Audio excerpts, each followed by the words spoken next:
on regroupe près de 20% des centres coordonnateurs dans le périmètre de l'hôpital Necker, mais également de l'hôpital Robert Georges Pompidou et de Cochin. Et donc, on a particulièrement à cœur de partager, de faire connaître l'action qui est conduite dans chacun de nos centres. L'action d'ailleurs des acteurs et des professionnels a été largement reconnue dans le cadre de la relabellisation, puisque non seulement la quasi-totalité de nos structures ont été renouvelées à cette occasion, mais on a même accru notre place dans le dispositif, puisque à ce jour, donc, nous sommes à 80 centres présents au sein du GHU, dont 22 coordonnateurs, 36 constitutifs, et on couvre la quasi-totalité des filières, 22 sur 23, pour être précis. Donc, on est encore une fois très heureux de votre participation à ce webinaire. Et je vais laisser la parole à Delphine Lux qui va vous en préciser le programme. Oui, donc je disais effectivement, je suis très heureuse de l'organisation de cette journée. Et je voulais rendre hommage tout particulièrement à la direction de la communication du GHU et surtout à l'équipe de la plateforme d'expertise maladies rares, et spécialement aussi à Véronique Richard, notre coordonnatrice, qui assure aujourd'hui officiellement son dernier jour.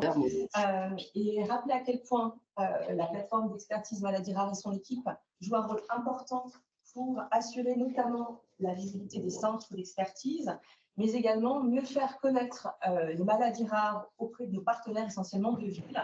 À titre d'exemple, les liens qu'on a tissés plus récemment, qu'on a renforcés avec les secteurs de PMI de la ville de Paris et aussi le projet pour les centres de médecine scolaire. Donc, je parle effectivement des liens avec la médecine de ville et notamment comment dire, un exemple sur la partie PMI de la ville de Paris avec lesquels la plateforme avait tissé des liens, renforcé ces liens. Et puis également un projet, cette fois-ci, qui unit les différentes plateformes d'Île-de-France avec la volonté effectivement de mieux faire connaître les maladies rares auprès des pharmacies, et ceci en lien avec un projet aussi national.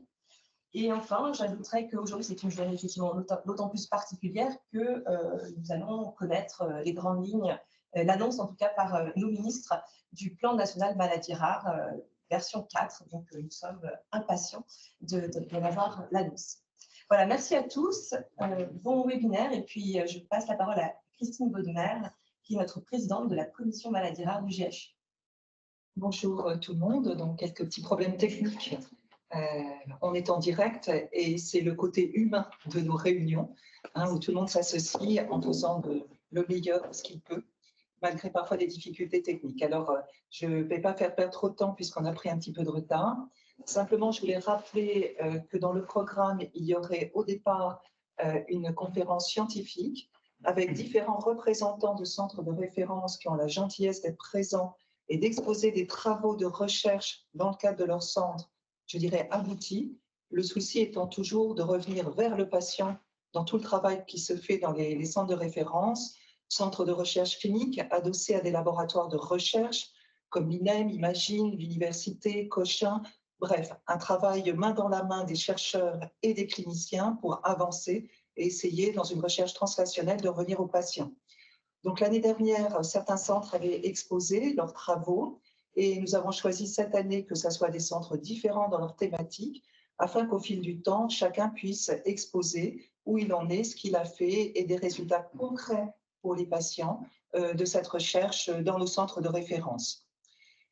Je voudrais dire aussi que la deuxième partie qui est dévolue plus particulièrement, je dirais, au réseau ville-hôpital, aux associations, en participant à cette table ronde qui va être organisée autour du sport, l'importance du sport dans nos maladies rares qui, dans la majorité des cas, sont des maladies avec un handicap physique, un handicap psychologique, une difficulté d'intégration sociale. Et il est extrêmement important de montrer la place du sport pour la prise en charge médicale, mais également pour diminuer un petit peu le fardeau psychologique, sociétal de nos patients. Donc, merci infiniment aux associations qui sont présentes, tous les représentants des associations sportives aussi qui ont accepté de participer à cette conférence et également au comité olympique qui sera représenté autour de cette table ronde où on espère qu'il y aura le plus de participation des uns et des autres, bien entendu. Et donc, le but est véritablement d'avoir une réunion à dimension humaine, hein, donc non formelle, avec toutes les questions qui peuvent être posées à distance pour les sujets scientifiques, mais également pour intervention autour de la table ronde. Ce webinaire est filmé et donc il sera mis sur notre site pour pouvoir être consulté par vous tous et par les équipes qui n'auront pas pu participer pour des raisons de timing, ce que l'on comprend bien, et donc qu'il y ait la diffusion la plus large possible de tout ce qu'on nous essayons de faire à tous les niveaux pour tout le monde. Je dirais qu'à cette minute, il y a presque 110 inscrits à ce webinaire, donc c'est déjà un franc succès. Et merci à tous d'être présents. Et je laisse la parole là, directement à nos centres de référence qui vont présenter leur travail scientifique. Et en particulier, on va commencer par une conférence sur l'origine embryologique du cœur en criss-cross qui va être présentée par le docteur Ségolène Bernheim et qui va présenter son centre elle-même aussi et ce travail. Bonjour à toutes et à tous. Donc moi, je m'appelle Ségolène Bernheim. Je suis médecin cardiopédiatre dans l'unité du centre de référence des malformations cardiaques complexes à l'hôpital Necker Enfants Malades, qui est une unité médico-chirurgicale qui prend en charge les cardiopathies congénitales. Et on travaille en collaboration directe, vu que j'ai fait ma thèse de sciences dans le laboratoire de Sigolène Meillac à Imagine, qui s'intéresse à la morphogénèse du cœur. Et du coup, moi, je suis Cindy Michel, donc je suis postdoc et j'ai repris une partie du travail de Ségolène dans l'équipe de Sigolène à l'Institut Imagine. Voilà. Et donc aujourd'hui, on voulait vous parler de l'origine embryologique du cœur en criss-cross. Les cardiopathies congénitales, c'est les malformations les plus fréquentes à la naissance. Ça représente jusqu'à 1% des naissances quand on prend toutes les cardiopathies confondues, sévères comme non sévères. Et c'est la première cause de mortalité in utero. Ces cardiopathies peuvent toucher l'ensemble du cœur. Elles peuvent toucher la position des gros vaisseaux, la position des ventricules, la position des oreillettes. Et il peut y avoir des anomalies de toutes les parois qui séparent les ventricules ou les oreillettes. Ces cardiopathies sont un vrai problème de santé publique. Malheureusement, seulement 35% de leur origine génétique est connue. Et donc, il y a vraiment 65% de l'origine de ces cardiopathies qui est inconnue. Et donc, ça rend très difficile le travail de diagnostic, de conseil pour les familles et de conseil génétique, et même de prise en charge médicale et chirurgicale.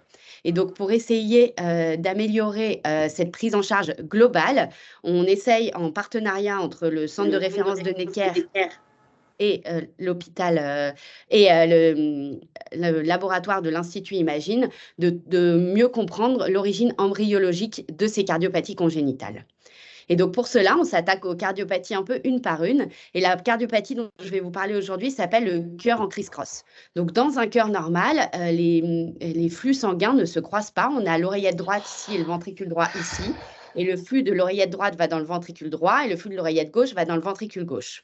Dans le cœur en criss-cross, les valves atrioventriculaires, au lieu d'être sur le même plan comme vous voyez ici, dans un plan le même, elles sont ce qu'on appelle croisées. Elles ont un angle entre elles d'environ 70-80 degrés. Associé à cette malformation des valves, on a une anomalie de position des ventricules, où les ventricules sont supéro-inférieurs. Dans un cœur normal, ils sont en position gauche-droite, et une anomalie de position des gros vaisseaux. Ce cœur en criss-cross est une malformation très rare, c'est 1 sur 125 000 naissances, c'est moins de 1% des cardiopathies congénitales, et c'est une malformation qui est très difficile à prendre en charge chirurgicalement, et comme c'est très rare, de pouvoir conseiller les parents et de leur expliquer d'où ça vient. Et donc, dans le laboratoire, on a essayé de mieux comprendre d'où venait cette cardiopathie, comment elle se formait et quels étaient les mécanismes moléculaires de cette cardiopathie. Donc, pour cela, on a utilisé plusieurs techniques que je voulais vous présenter.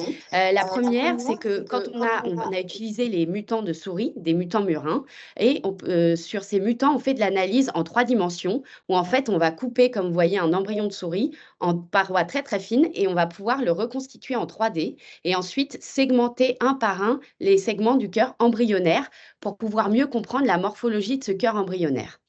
Comme vous le voyez ici, on a toutes les parties du cœur, avec ici, ce sont les oreillettes embryonnaires. Ici, en bleu, c'est le ventricule. Et en rouge, c'était l'autre ventricule. Et donc, on a appliqué ces techniques de reconstruction 3D sur un mutant de souris unique. Ce mutant de souris, il a été créé à Imagine, initialement pour analyser des malformations du rein. Mais quand on a regardé son cœur, on s'est rendu compte qu'il avait une cardiopathie qui était présente chez 100% des souris, et cette cardiopathie était un cœur en criss-cross. En effet, sur cette image, vous pouvez voir que sur une souris normale, les ventricules sont en position à droite, droite-gauche, ici le ventricule droit, ici le ventricule gauche, alors que sur les souris Guérin-Hell, les souris mutantes, le ventricule droit est au-dessus et le ventricule gauche est en dessous. On a pu comparer l'anatomie de ces souris à des anatomies d'enfants, de patients suivis à Necker grâce à une collaboration avec le service, en faisant aussi une segmentation des scanners qu'avaient reçus ces enfants. Et donc, chez l'enfant, ici, c'est le ventricule droit, ici, le ventricule gauche, et on a l'oreillette droite ici qui est positionnée de façon complètement anormale sur le côté, avec une ressemblance vraiment frappante entre la souris Guérin-Hell et les patients qui présentent un criss-cross. Pour aller plus loin, grâce à cette analyse très précise du cœur en 3D, on peut mesurer les angles entre tous les différents segments. Et donc, c'est ce qu'on a fait. On a mesuré les angles entre les différentes valves, comme c'est la définition anatomique de la malformation. Et au lieu d'avoir des valves sur le même plan dans les souris qui n'ont pas la mutation ou chez les patients qui n'ont pas de cardiopathie, on a trouvé que chez les souris Guérin-Hell ou chez les patients qui avaient un criss-cross, ces valves étaient dans un plan anormal entre elles, avec un angle entre approximativement de 60-70 degrés. Et donc, ça faisait qu'on avait sous nos mains le premier modèle de cœur en criss-cross qui existe chez la souris, et donc de nous permettre de comprendre cette cardiopathie très rare. Donc, on a voulu la comprendre sur plusieurs plans. Le premier plan, on a voulu comprendre vraiment comment ce cœur se formait morphologiquement, parce que c'est vraiment très, très anormal comme positionnement des chambres ensemble. L'hypothèse initiale qui était décrite juste par description anatomique de la cardiopathie, c'était qu'il y avait une anomalie au moment de ce qu'on appelle la boucle du cœur. Donc, de façon très précoce, c'est à peu près 23 jours de grossesse chez l'humain et 8 jours, entre 8 et 9 jours chez la souris. Le cœur positionne ses ventricules dans un axe droite-gauche. Donc, le ventricule droit à droite, le ventricule gauche à gauche. Et donc, on pensait que chez les enfants criss-cross, il y avait une anomalie à ce moment-là, très précoce. Donc, on a été très surpris de voir que chez les mutants de souris, cette étape-là de formation du cœur, qui s'appelle la boucle, était normale. Du coup, on est allé voir à un stade après qu'est-ce qui se passait. Et là, la morphologie du cœur est complètement modifiée. Et au lieu d'avoir des ventricules qui restent en position droite-gauche chez la souris qui n'a pas de mutation, on a vu chez la souris qui a une mutation des ventricules qui revenaient en position supéro-inférieure. Donc, en un stade, donc c'est 24 heures, on passe de ventricule droite-gauche à supéro-inférieur. Et en fait, on a pu expliquer ce changement par un arrêt brutal de la croissance de ce qui relie les ventricules au reste de l'embryon, qui est ça s'appelle la voie d'éjection, et en fait, c'est là par où sort le sang. Et cette voie d'éjection s'arrête complètement de grandir. Et comme elle s'arrête de grandir, elle va jouer comme un espèce de levier sur les ventricules et va entraîner une torsion au niveau de l'endroit du tube cardiaque le plus fragile, qui est ici entre le ventricule gauche et ici l'oreillette gauche, qui s'appelle le canal atrioventriculaire. Ce canal atrioventriculaire, en fait, c'est le précurseur de ce qui va devenir les futures valves cardiaques. Et donc, en fait, on a vu à un stade très précoce que des valves qui sont normalement en position parallèle et qui vont donner des valves, des coussins qui sont en position parallèle et qui vont donner des valves sur le même plan, chez notre souris mutante, deviennent complètement tordues et donc vont donner des valves tordues. Donc, ça nous a vraiment, cette analyse en 3D précise à différents stades nous a permis de comprendre une morphogenèse, vraiment la morphologie de comment se forme une malformation de façon précise et surtout de façon vraiment contradictoire à ce qui était décrit dans les études anatomiques précédentes, parce qu'il n'y avait pas encore de modèle animal. Mais on a voulu aller plus loin que ça. Et on a voulu vraiment comprendre en détail comment se formait le cœur en criss-cross au niveau moléculaire.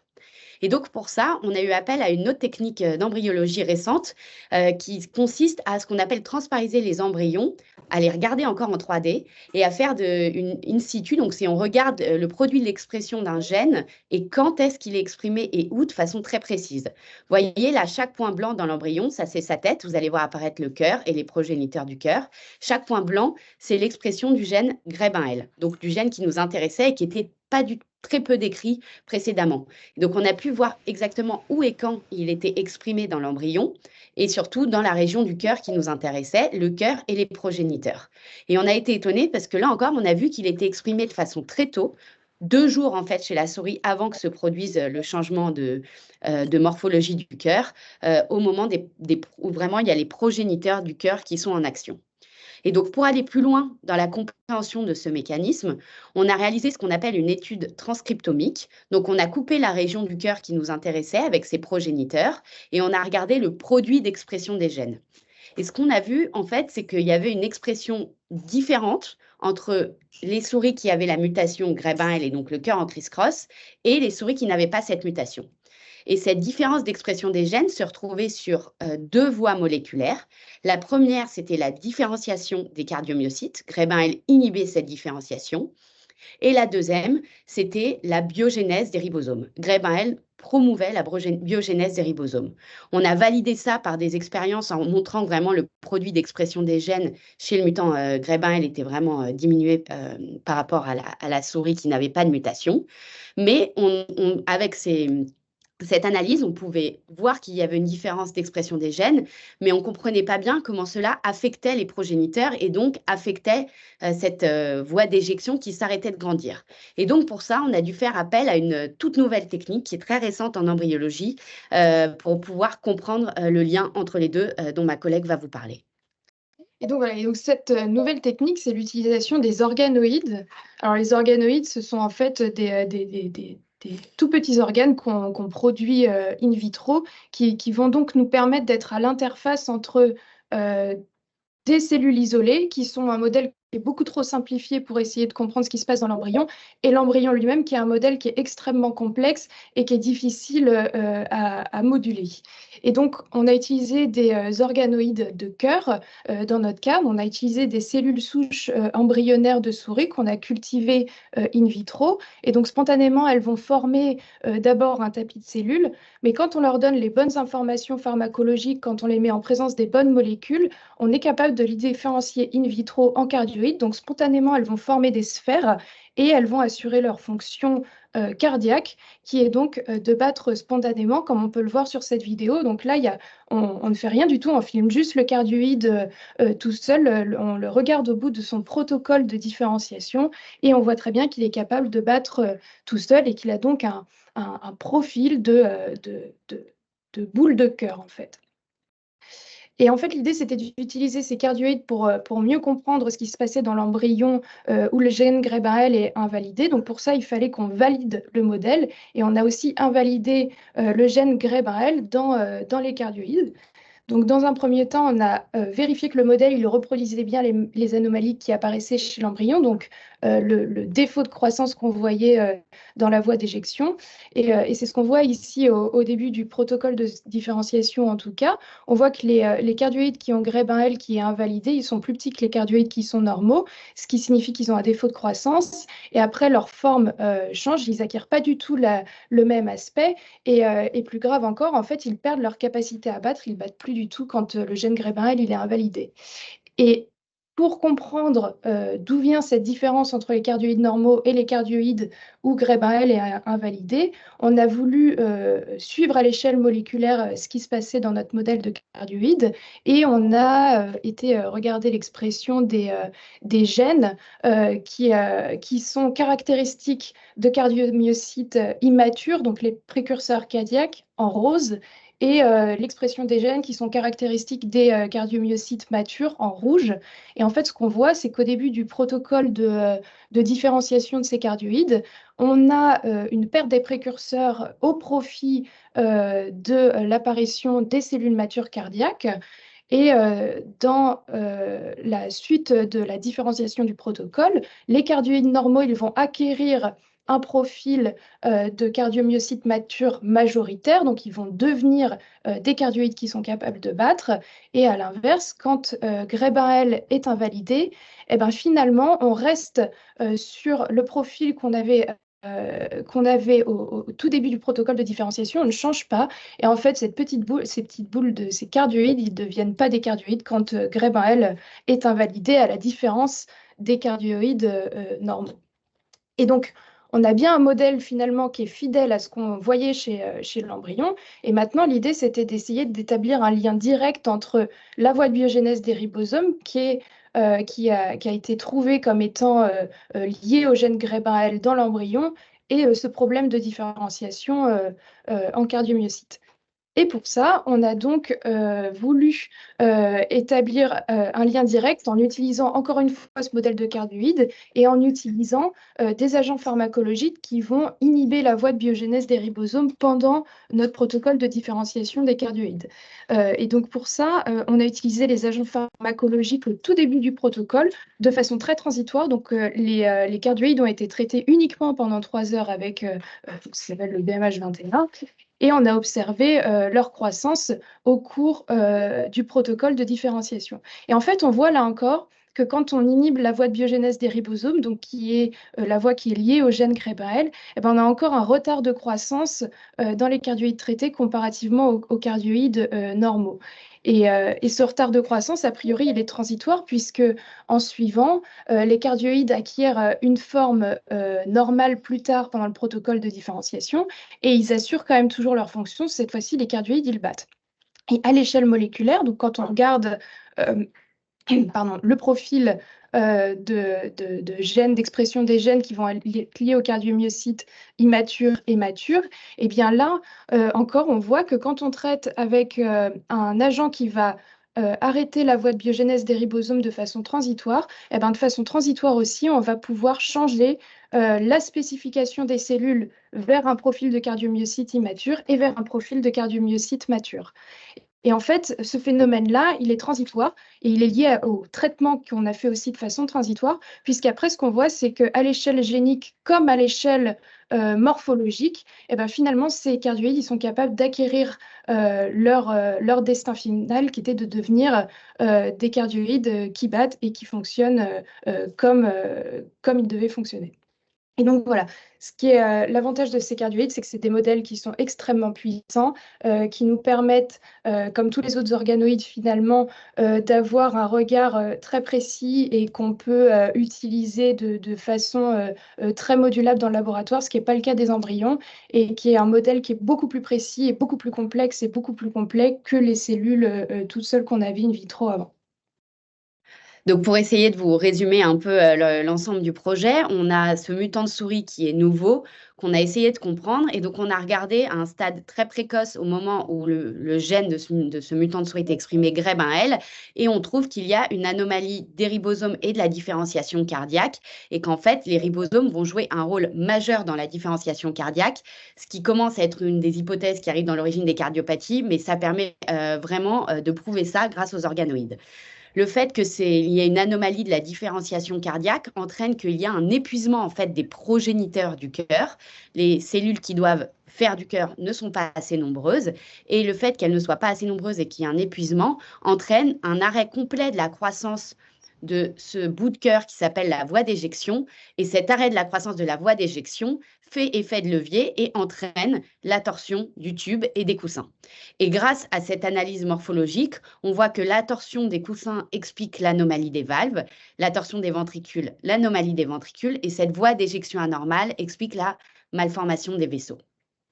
Donc pour nous, ce modèle de cœur en criss-cross, déjà, il est extrêmement utile pour expliquer aux familles l'origine embryologique de cette cardiopathie, mais aussi pour le conseil génétique, pour essayer de voir s'il y a des anomalies génétiques, ça c'est en cours d'évaluation, avec des modèles polygéniques, et de mieux comprendre aussi pour les chirurgiens, de mieux décrire l'anatomie, de mieux décrire où va être par exemple la communication interventriculaire et la malposition des gros vaisseaux, pour essayer de mieux les guider dans leurs gestes.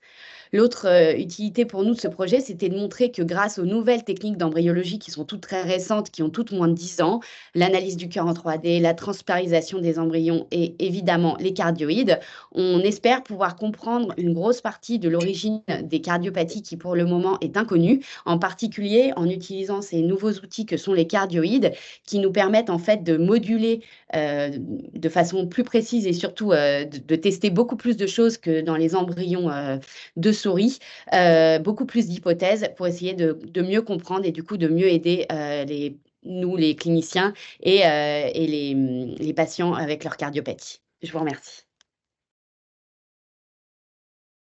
Infiniment de cet exposé qui est passionnant, qui est en plus très, très bien illustré pour ceux qui sont moins en cardiologie, pour essayer de comprendre par des schémas très, très clairs. Hein, merci infiniment. Il y a peut-être des questions déjà dans la salle auprès de mes collègues scientifiques dans la salle. Oui, Célia, et peut-être à distance. N'hésitez pas à envoyer vos questions à distance. Célia? Je l'ai posé dans le chat, mais je trouve ce travail passionnant et je voulais poser une question parce qu'on a affaire à des patients qui ont des malformations associées. Vous le savez bien, dans le cadre, par exemple, du bactère, la vertèbre anus, cœur, trachée, œsophage.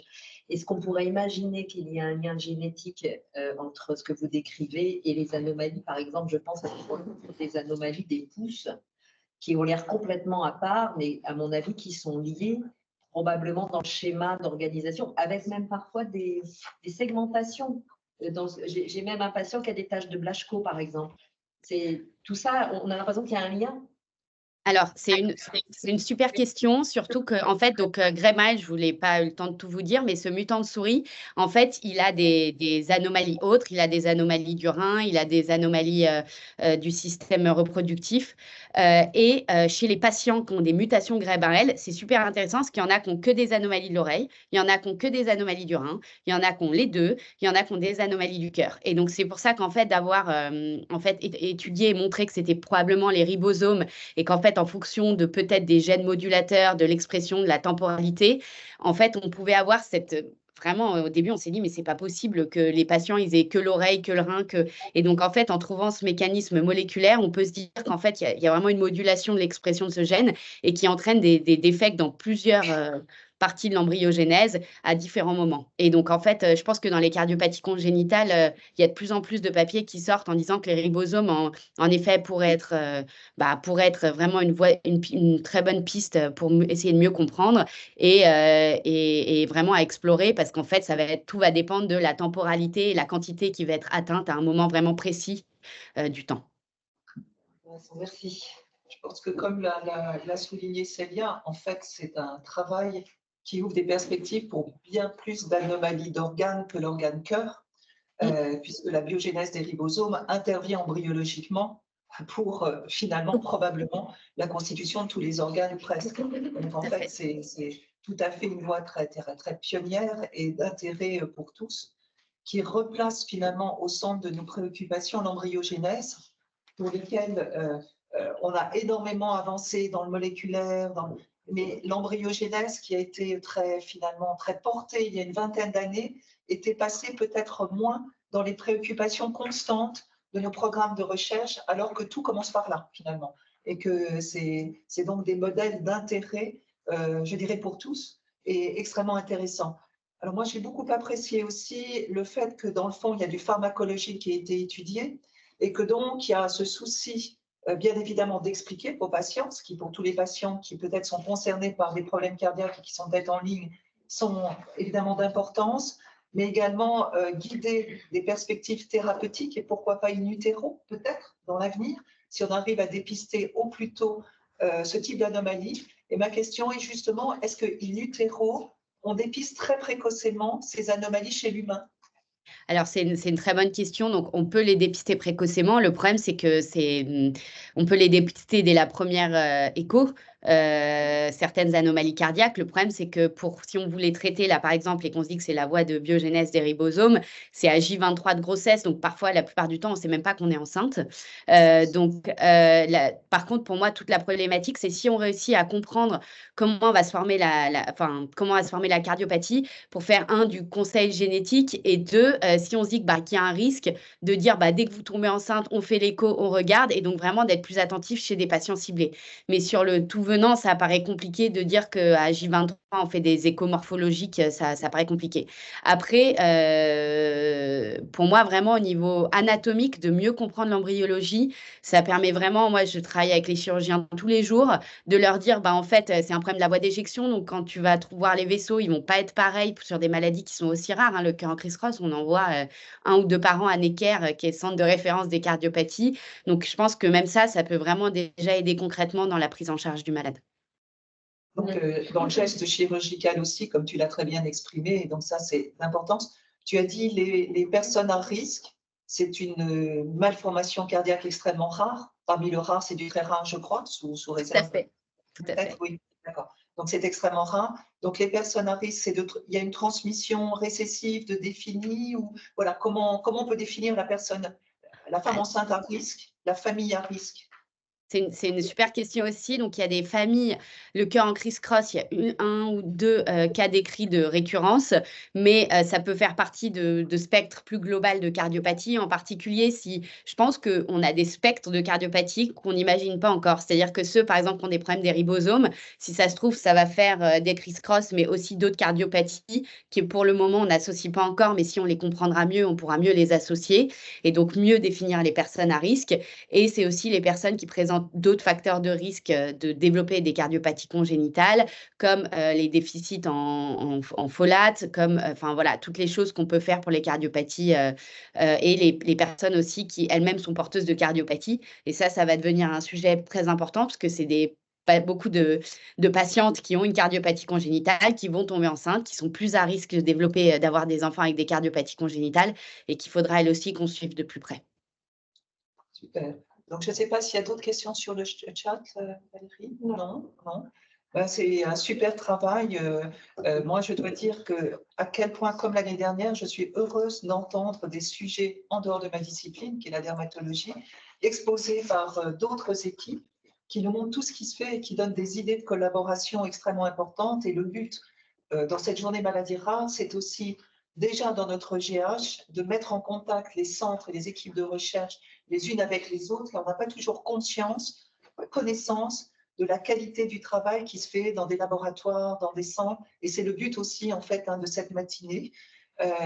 Vous illustrez aussi tout le centre et toutes les deux et toute l'équipe qui travaille avec vous parfaitement l'intérêt d'un centre de référence où les patients sont centralisés pour des maladies très rares, ce qui fait 1 + 2 + 3, plein de possibilités d'aller plus loin, et l'importance de l'adossement à des laboratoires de recherche comme Imagine, c'est pas le ZICARP qu'on développe à l'Imagine, pour travailler main dans la main de la clinique au laboratoire de recherche. Imagine, l'INEM, Cochin, etc. Mais c'est vraiment, vous l'illustrez parfaitement et je suis vraiment extrêmement heureuse de ce feu d'artifice en ouverture de cette session ce matin. Merci beaucoup, c'est très gentil. Merci infiniment. Donc, on va continuer les autres exposés. Et la deuxième équipe, speaker, va être l'équipe de Pierre-Régis Burgel, qui a la gentillesse d'être même avec nous dans la salle. Salut Pierre-Régis. Et qui va nous parler du cas de prescription compassionnelle, Alexa Caftor, Tesa Caftor, Iva Caftor, chez les patients avec mucoviscidose. Merci infiniment. À toi. Merci beaucoup. C'est dur à prononcer. Ah, c'est dur à prononcer, donc heureusement que tu es là. Ça me soutient moralement. Bonjour à toutes et à tous. Donc, Pierre-Régis Burgel, moi je suis pneumologue à l'hôpital Cochin. Je suis responsable du site coordonnateur de mucoviscidose qui comporte 47 sites en France.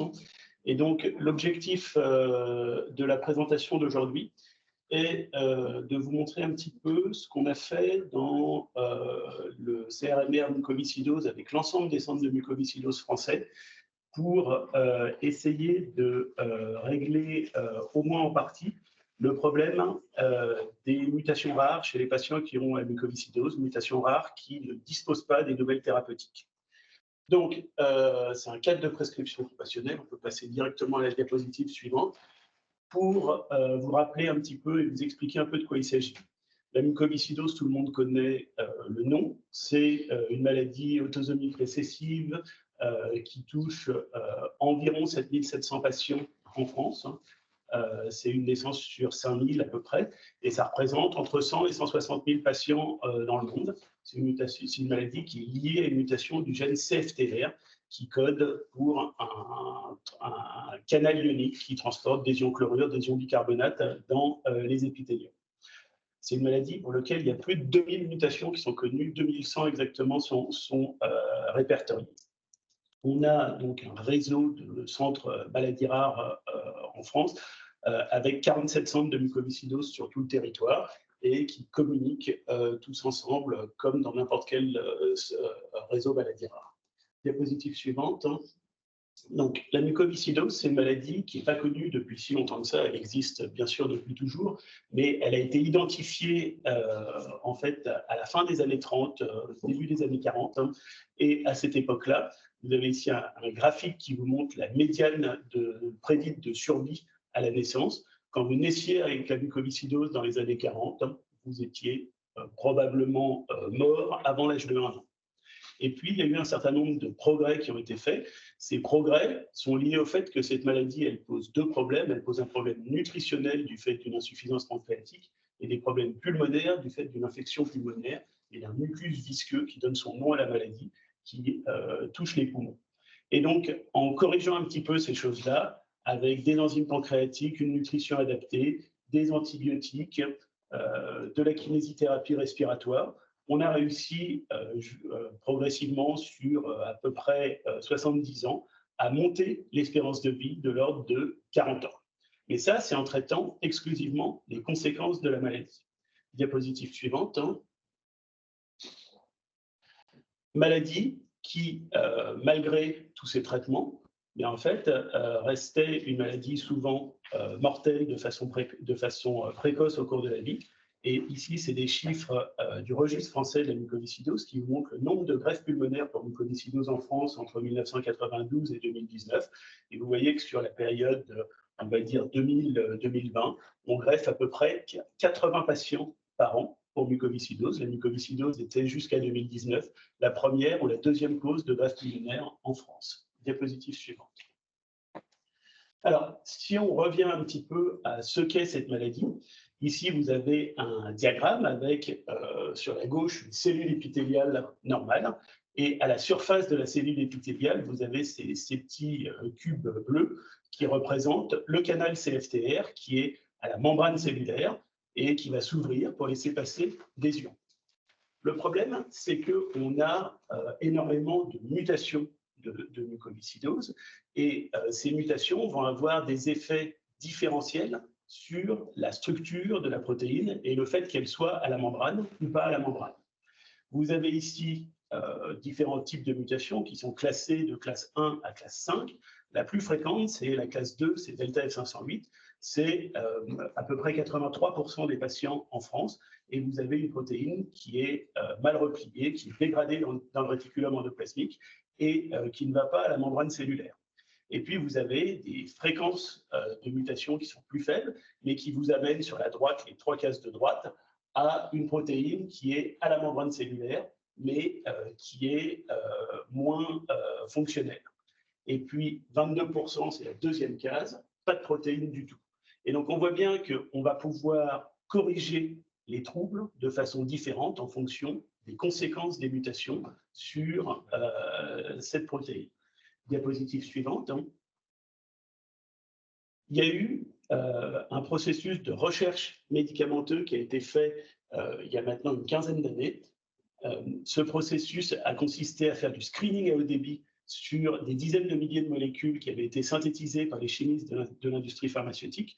Et avec des modèles cellulaires pour ce screening à haut débit, on a pu finalement identifier un certain nombre de petites molécules pour leur capacité à restaurer les transports ioniques dépendants de CFTR. Diapositive suivante.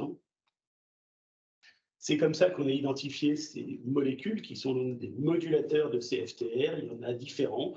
Ici, c'est un papier de Science en 2022 qui vous montre 4 molécules différentes et leurs conséquences sur la mutation la plus fréquente, sur delta F508. La protéine mutée delta F508 est mal repliée et chacune de ces petites molécules va aller se fixer sur la protéine mal repliée pour la déplier un petit peu et lui permettre de fonctionner. Donc, diapositive suivante.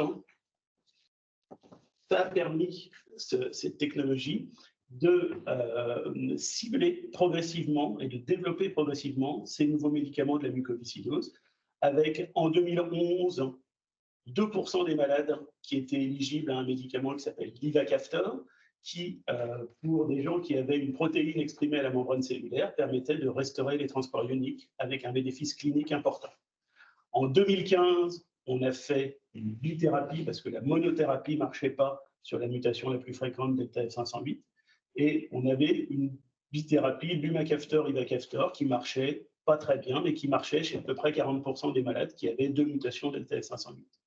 Et puis la révolution est arrivée en 2020, où en couplant avec une troisième molécule, eh bien, on se retrouve en fait avec à peu près 80% des malades qui sont éligibles à ces molécules, parce qu'ils ont soit une mutation très rare qui est éligible à l'Ivacaftor, soit une mutation delta F508 qui est présente chez 83% des malades et qui est éligible à la trithérapie. Diapositive suivante. Donc, qu'est-ce que ça fait, ces traitements? Ces traitements, ça fait des choses simples et rapides. D'abord, c'est des comprimés. Donc, on prend 2 comprimés le matin, 1 comprimé le soir, et quasiment du jour au lendemain, la fonction respiratoire qui est mesurée à gauche, ici en haut à gauche, sur ce qu'on appelle le VEMS, peu importe, c'est un marqueur de la fonction respiratoire. Bien, cette fonction respiratoire en bleu, elle monte très vite, en 1 semaine à peu près, chez les patients qui ont la mucoviscidose, qui ont une mutation delta F508, alors que chez les gens qui prennent du placebo, ça ne marche pas. En même temps, les symptômes respiratoires disparaissent très vite. La toux, les crachats, etc. disparaissent. Les malades vont prendre du poids, améliorer leur qualité de vie et diminuer leurs épisodes d'infection respiratoire aiguë qu'on appelle les exacerbations. Diapositive suivante. Effet qui n'avait bien sûr pas été vu en essai clinique, eh bien, on effondre l'activité de transplantation pulmonaire pour mucoviscidose. Ça représentait 80 patients par an en France jusqu'en 2019. Ça représente actuellement 8 patients par an. Donc, ces molécules ont permis de transformer complètement le pronostic des gens qui ont une mutation delta F508, 83% des malades. Diapositive suivante. La question, et c'est ça le cœur de notre sujet, c'est qu'est-ce qu'on fait pour les 17% des patients qui n'ont pas la bonne mutation. Le dogme est ici. C'est une revue de littérature de 2021 écrite par une équipe américano-canadienne. Donc le dogme, c'est on a des modèles cellulaires. Ces modèles cellulaires peuvent être soit des lignées cellulaires transfectées avec des mutations rares, soit des cellules issues de patients, organoïdes rectaux, cellules nasales, et on traite in vitro ces cellules avec les molécules. Si ça fonctionne, on donne le traitement in vivo. Si on restaure les transports ioniques in vitro, on donne le traitement aux malades. Ça, c'est bien, mais il y a des problèmes. C'est bien parce que, avec les modèles de culture cellulaire sur des lignées cellulaires, aux États-Unis, l'Agence américaine du médicament a étendu les indications de ces molécules sur un certain nombre de gens qui ont des mutations rares. Le problème, c'est que l'Agence européenne n'a pas reconnu ça. Donc, en Europe, ça ne nous concerne pas. Autre problème, ces modèles de lignées cellulaires peuvent rater des mutations, on va y revenir. Alors, on peut faire des modèles sur les cellules de patients, mais c'est extrêmement lourd à mettre en place à large échelle. Et donc, on a décidé, en fait, dans le réseau de centres maladies rares mucoviscidose, de passer à l'étape d'après tout de suite. Et on s'est affranchi de ces modèles cellulaires pour passer directement sur l'administration clinique des médicaments. Diapositive suivante. Et donc, on a discuté avec les autorités de santé, on a discuté en particulier avec l'ANSM, et on leur a expliqué qu'on avait 17% de malades qui n'avaient pas accès aux médicaments parce qu'ils avaient des mutations rares, que les effets du médicament étaient extrêmement rapides, qu'en quelques jours, quelques semaines, on pouvait voir une diminution des symptômes, une amélioration de la fonction respiratoire, et qu'on avait un biomarqueur qui mesurait les transports ioniques, qui était le test de la sueur, et qu'avec ça, finalement, avec un médicament qu'on savait efficace rapidement, qu'on savait avec des caractéristiques de sécurité tout à fait correctes, qu'on pouvait le donner aux malades pendant une période courte de 4 à 6 semaines, et avec un comité centralisé, évaluer l'efficacité ou la non-efficacité. Et que ça permettrait en particulier d'éviter des transplantations pulmonaires. Et donc, on a proposé à la NSM de mettre en place un programme où, chez les malades qui avaient une fonction respiratoire très altérée et pas de mutation delta F508, donc non éligible à ces traitements, on leur donne le traitement 4 à 6 semaines, on regarde si ça fonctionne, on continue, ça ne fonctionne pas, on s'arrête. Diapositive suivante. On a mis en place ce programme en mai 2022 et en février 2023, on a publié les premiers résultats sur une série de 84 patients où, pour faire très court et très simple, on a montré que à peu près la moitié des patients avaient une amélioration de leur fonction respiratoire, une diminution de leurs symptômes, une amélioration de leur transport ionique sur le test de la sueur, et qu'en fait, la moitié des patients dits non éligibles étaient répondeurs au traitement, ce qui a permis l'accès à ces médicaments pour ces patients. Diapositive suivante. On a alors rediscuté avec la NSM, des discussions qui ont lieu en lien avec l'association de patients dans la mucoviscidose, et on leur a dit, jusqu'à présent, c'était que les malades sévères, il n'y a pas de raison qu'il y ait que les malades sévères, on va faire les malades moins sévères, et jusqu'à présent, on était sur des malades qui avaient 12 ans et plus, parce que pour les Delta F508, le médicament avait une autorisation de mise sur le marché à partir de 12 ans. Là, on est redescendu à 6 ans, parce qu'entre-temps, il y avait eu une extension des autorisations de mise sur le marché. Le 1er juin 2023, on a eu un accord de la NSM pour l'extension du programme. Et en février 2024, on a maintenant au total, en comptant les 2 programmes, plus de 600 patients qui sont traités, qui ont reçu le traitement pendant 4 à 6 semaines. Et sur ces 600 patients, on confirme le résultat. On a la moitié des patients qui étaient qualifiés de non éligibles hors AMM du fait de mutations rares, qui maintenant sont traités avec une efficacité thérapeutique. Diapositive suivante. En particulier, le cas de cette mutation à laquelle on s'est intéressé récemment, qui est la mutation N1303K. Pourquoi N1303K? C'est la 3e mutation la plus fréquente, et il y avait d'accord pour l'utilisation du médicament sur cette mutation nulle part dans le monde, parce que sur les modèles de lignées cellulaires faits aux États-Unis, ils avaient raté cette mutation-là. Cette mutation-là ne répondait pas sur leur lignée cellulaire. Et en fait, on a montré qu'elle répondait très bien, mais qu'elle répondait sans doute avec des anomalies un petit peu, enfin des mécanismes d'action un petit peu différents, et que les tests de la sueur, en fait, ne bougeaient pas chez ces malades-là, mais que la fonction respiratoire s'améliorait et que les malades avaient un bénéfice majeur du traitement. Diapositive suivante. Ça veut dire que finalement, on a des molécules qui ont été trouvées par du screening à haut débit, qui, sur la gauche de l'écran, pour un certain nombre de mutations assez fréquentes, ont été étudiées sur des essais cliniques approuvés par les agences de régulation commercialisées, et qui, pour les mutations rares, ces essais cliniques ne sont pas possibles. On a là des possibilités soit avec des cellules, soit avec des programmes compassionnels comme on a fait, avec l'objectif d'avoir une cartographie des mutations répondeuses, non répondeuses au traitement, et ensuite de faire approuver ces médicaments sur ces gens qui ont des mutations rares par les agences du médicament. Diapositive suivante, qui sera ma dernière.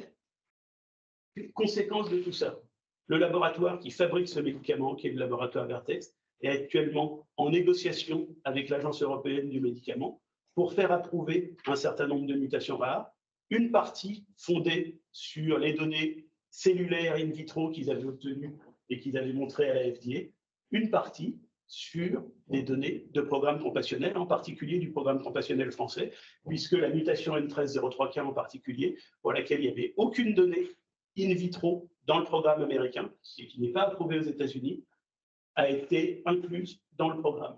Dernière diapositive. C'est un travail qui est un travail bien évidemment collectif, des gens de Cochin, Clémence Martin, Jennifer Da Silva, Isabelle Sermet-Godlus ici, qui présente juste après moi et qui est au site constitutif de Necker, Emmanuel Giraudon-Boulandet. On a un énorme travail de génétique, je suis passé vite là-dessus, mais il y a un énorme travail de caractérisation des mutations génétiques. Tout ça, ça a été fait en lien direct avec l'association vaincre la mucoviscidose qui nous a aidés à communiquer et à discuter avec les autorités de santé.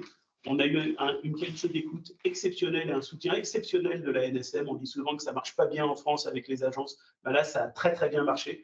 Et puis, tous les centres de mucoviscidose ont joué le jeu, toutes les familles, tous les patients ont joué le jeu. Et ce programme, c'est un succès collectif.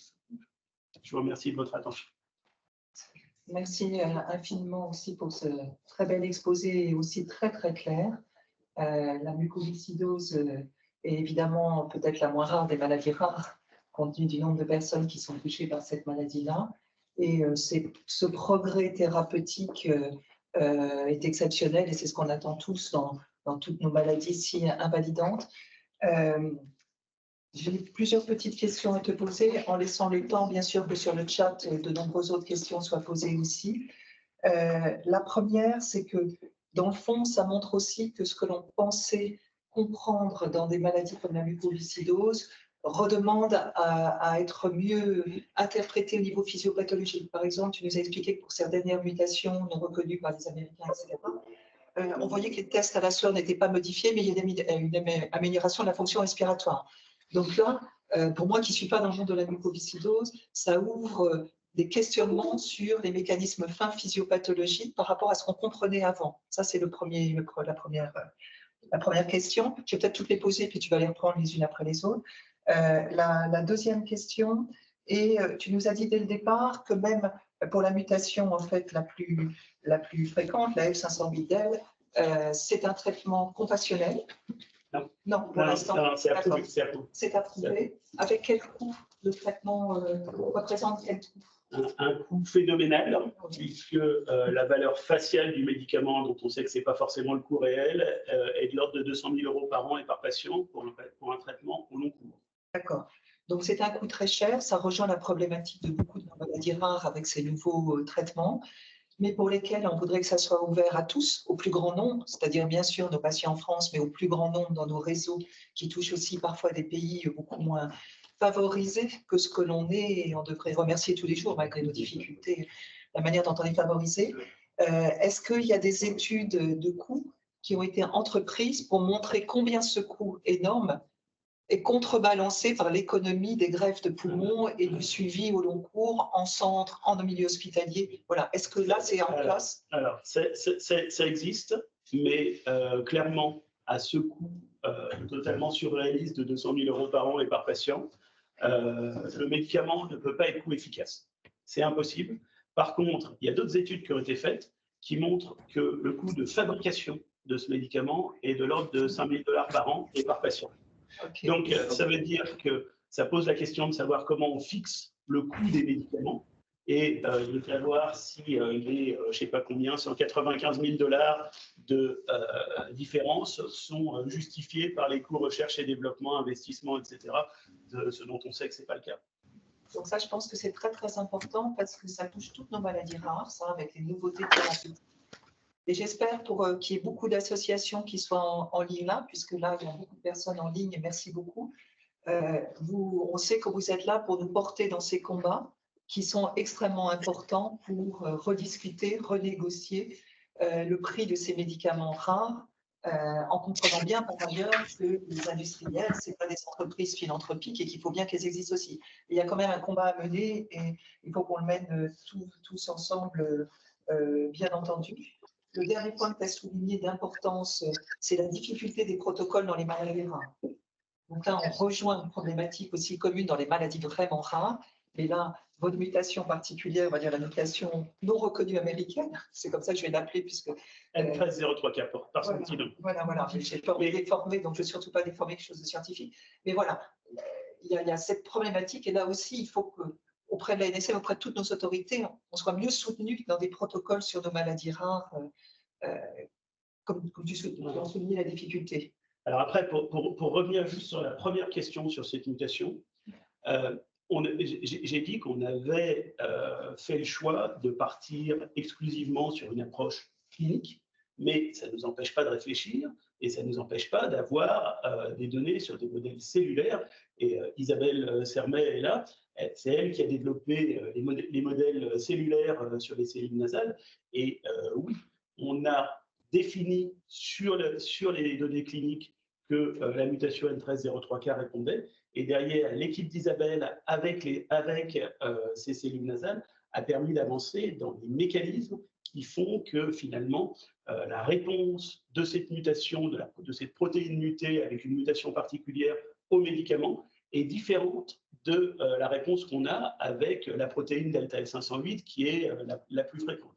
Et d'expliquer au moins partiellement pourquoi on n'a pas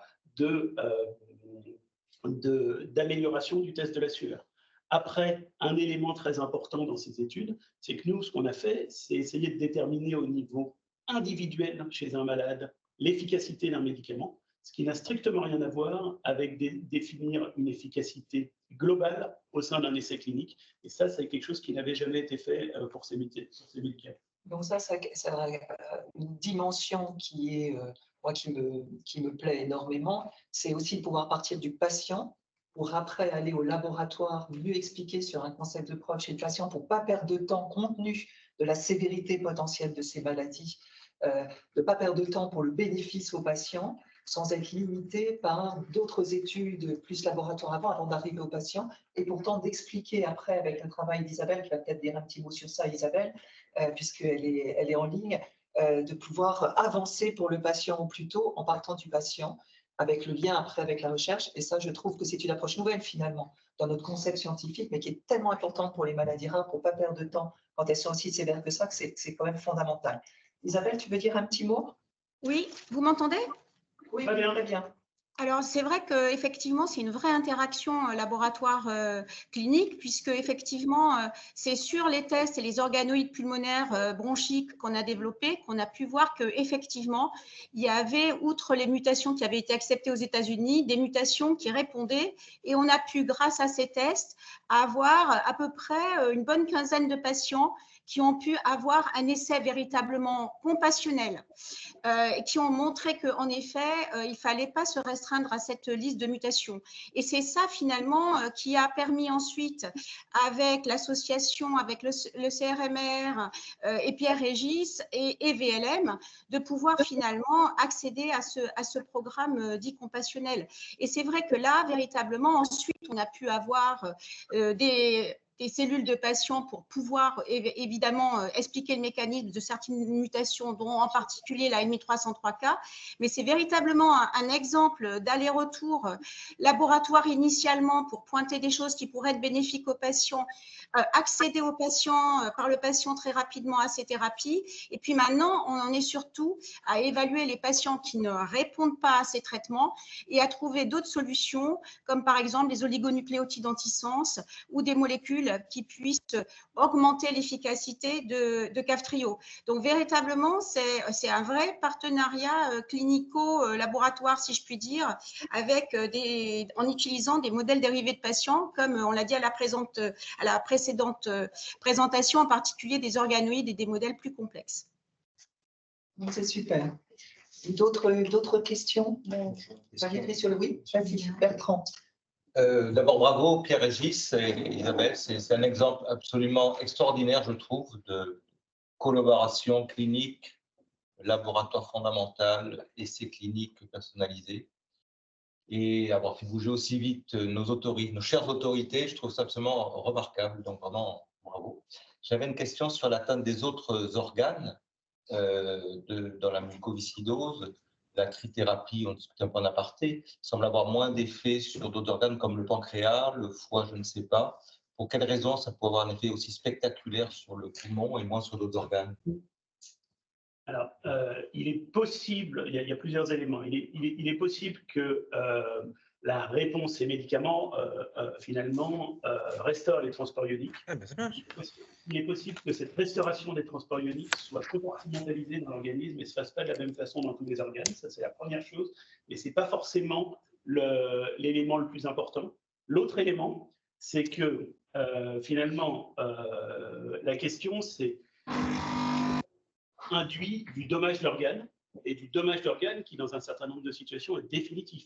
Même au niveau du poumon, on récupère une partie de la fonction pulmonaire, mais il y a une espèce d'effet plafond, on récupère 15% de fonction pulmonaire à peu près, ce qui est déjà beaucoup et qui change complètement la vie des gens, parce qu'en plus, ça change les symptômes. Mais ce qui suffit sur un poumon et ce qui se passe sur un poumon n'est pas forcément la même chose qui se passe au niveau du pancréas. On est sur une maladie qui, par ailleurs, est progressive au cours de la vie, puisque les enfants naissent relativement normaux et progressivement, les dommages d'organes vont apparaître. Pour ce qui est du poumon, c'est progressif.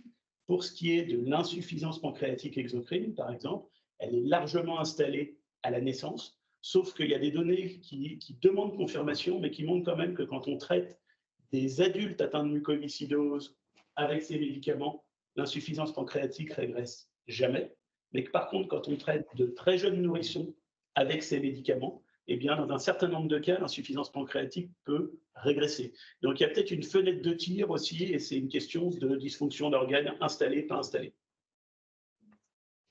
Ça amène deux derniers commentaires. La première, c'est l'intérêt de mettre au plus tôt en route ces traitements dans la vie.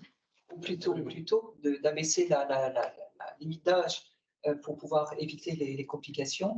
Et que si l'insuffisance pancréatique externe existe à la naissance, au niveau embryologique, il y a peut-être des choses intéressantes aussi à explorer au mieux dans la constitution de ces organes-là. Bien sûr, il y a des modèles expérimentaux chez le furet en particulier, où on peut avoir des nouveau-nés furets mucoviscidoses, et donc on peut les traiter in utero, et ça montre une régression de l'insuffisance pancréatique. Donc ça, c'est in utero. On n'a pas toujours le diagnostic de mucoviscidose in utero, mais il commence à y avoir un certain nombre de cas de grossesse avec des fœtus atteints de mucoviscidose qui déjà sont traités in utero avec comme objectif d'éviter l'ileus méconial.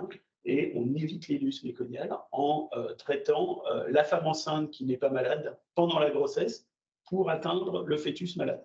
C'est dans des situations d'histoire familiale de mucoviscidose? Non, c'est cette femme enceinte parce que ça peut, puisqu'on a récemment un cas comme ça. Mais sinon, c'est des détections sur les échographies du deuxième trimestre de la grossesse avec des dilatations coliques qui, en fait, sont une forme de diagnostic anténatal de mucoviscidose. D'accord. Compte tenu de la fréquence de la mucoviscidose et même si ça reste une maladie rare, et de sa sévérité potentielle, on peut imaginer un test de diagnostic prénatal systématique pour dépister, sachant peut-être cette possibilité de traiter in utero des femmes pour lesquelles rien ne laissait penser qu'elles auraient pu avoir un enfant avec mucoviscidose. Compliqué quand même. La mucoviscidose, entre 150 et 200 naissances par an. Pas facile de développer un test qui soit coût-effectif là-dessus. Là, dans le réseau maladies rares, on réfléchit à un programme expérimental pilote, justement, de dépistage très précoce de maladies très lourdes et très sévères pour lequel il pourrait y avoir une action thérapeutique au plus tôt, alors qu'on ne pouvait même pas le soupçonner avant que l'enfant serait potentiellement atteint. Si on est capable de faire, c'est un objectif très chouette. Oui, super, super. On va arrêter sur ce très chouette, cette communication-là, parce qu'elle était très chouette, cette communication. Et on va laisser Isabelle prendre le relais. Isabelle, je te laisse prendre le relais. Oui, je voudrais juste dire tout de même, pour apporter un commentaire sur l'atteinte in utero, puisqu'effectivement, on voit bien qu'on empêche la formation et tous les effets secondaires qui s'initient à la naissance en traitant les modèles animaux. Mais quand même, il y a deux points sur ces thérapies. Premièrement, nous, on a montré que ça modifiait le développement pulmonaire chez les fœtus de souris. Donc, il y a une vraie interrogation sur l'administration in utero et sur éventuellement des effets secondaires qui pourraient se révéler plus tardivement, puisque les bébés qui naissent de femmes traitées par Kaftrio n'ont pas d'anomalie macroscopique. Et puis surtout, par contre, actuellement, sur le suivi de la cohorte pédiatrique, on est en train d'observer des effets secondaires neuropsychologiques, éventuellement qui interrogent sur l'impact sur le développement cognitif. Donc, on est quand même, comme pour tous ces nouvelles thérapies, sur une question de vigilance et de pharmacovigilance très importante, parce que évidemment, elles ne ciblent pas que CFTR, mais probablement bien d'autres mécanismes de contrôle cellulaire. C'est super de rappeler ça. Ça montre la complexité et l'intérêt effectivement d'étudier sur des modèles cellulaires ces nouvelles thérapies. Donc là, moi, je vais juste introduire Emmanuelle Bardin, qui est postdoctorante dans le laboratoire à l'INEM, qui va effectivement vous parler cette fois-ci d'une approche un peu plus complexe concernant toujours les patients atteints de mucoviscidose et en particulier les patients pédiatriques, mais qui peut être appliquée, vous allez voir, à d'autres maladies rares. C'est en fait une approche qui est non invasive, qui s'intéresse aux molécules exhalées dans l'air que nous exhalons à chaque seconde et à chaque expiration et qui sont produites par finalement toutes les cellules de l'organisme. Finalement, c'est l'étape ultime de toute la dégradation de nos métabolites. Donc, effectivement, on va vous présenter des choses qui ont été mises au point sur la mucoviscidose et en particulier pour les patients pédiatriques parce qu'il s'agissait d'évaluer à la fois sur des modèles cellulaires et sur les enfants des marqueurs finalement de réponse au traitement parce que les patients pédiatriques, on ne peut pas étudier leur fonction respiratoire parce qu'elle est normale ou alors les tout petits ne peuvent pas la faire. Et comme vous l'avez vu, également le test de la sueur parfois n'est pas informatif. Donc l'idée, c'était d'utiliser ces marqueurs finalement volatiles par un prélèvement non invasif, y compris sur des bébés, et d'étudier ce qu'ils révèlent finalement de ce que le traitement fait dans le tissu cible qui est le tissu pulmonaire, et puis de voir surtout la possibilité, après cette étude pilote, de mettre en place ça pour évaluer à la fois diagnostic ou pronostic ou de réponse au traitement pour d'autres maladies rares qui touchent le rein, des maladies métaboliques ou par exemple le cœur, puisque ça a été également discuté pour des maladies cardiaques. Donc là, je vais laisser Emmanuel vous tenter de vous expliquer cette approche qui est finalement assez complexe et de simplifier les résultats que nous avons obtenus. Merci beaucoup.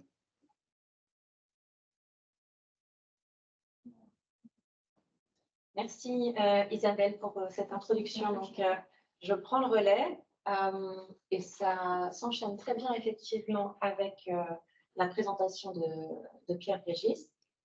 Est-ce qu'on peut passer On essaie mais ce qu'il y a, c'est que Isabelle Sermier a pris la main, je ne sais pas comment elle a fait, et on n'arrive plus à se...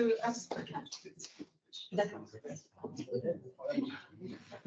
Après la main.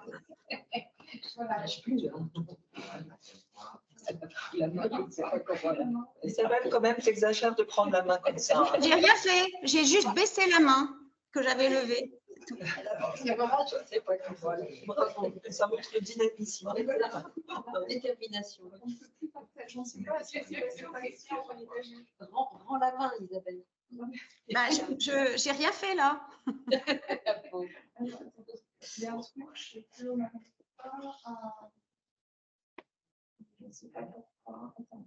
Je vais faire la speakerine, c'est l'avantage du direct. Oui. Et donc, est-ce que vous voyez l'écran maintenant? Oui. Oui, super. Il est partagé, vous le voyez à distance, l'écran? Oui. Alors, est-ce qu'on peut passer à la diapo suivante? Oui, donc ça reprend exactement ce que Pierre-Régis et Isabelle viennent de dire. On a ce nouveau médicament pour traiter la mucoviscidose depuis bientôt 4 ans en France, qui s'appelle donc Kaftrio, de son nom commercial, et qui transforme complètement les espoirs pour les patients, mais aussi la façon dont ces patients sont suivis, puisqu'ils n'ont plus du tout leurs symptômes évoluent, la fonction respiratoire augmente énormément, c'est très visible chez les adultes. Ils ne crachent plus non plus, et ça c'est un souci dans le sens où ces crachats servaient beaucoup pour diagnostiquer les infections respiratoires, et ils normalisent le test de la sueur. Mais donc, ce qui fait le pronostic jusqu'à présent, principalement pour les malades atteints de mucoviscidose, c'est l'atteinte respiratoire. Et chez les enfants, cette atteinte est très difficile à évaluer parce qu'elle n'est pas encore très dégradée. Donc, ils maintiennent un haut niveau de fonction respiratoire jusqu'à l'adolescence.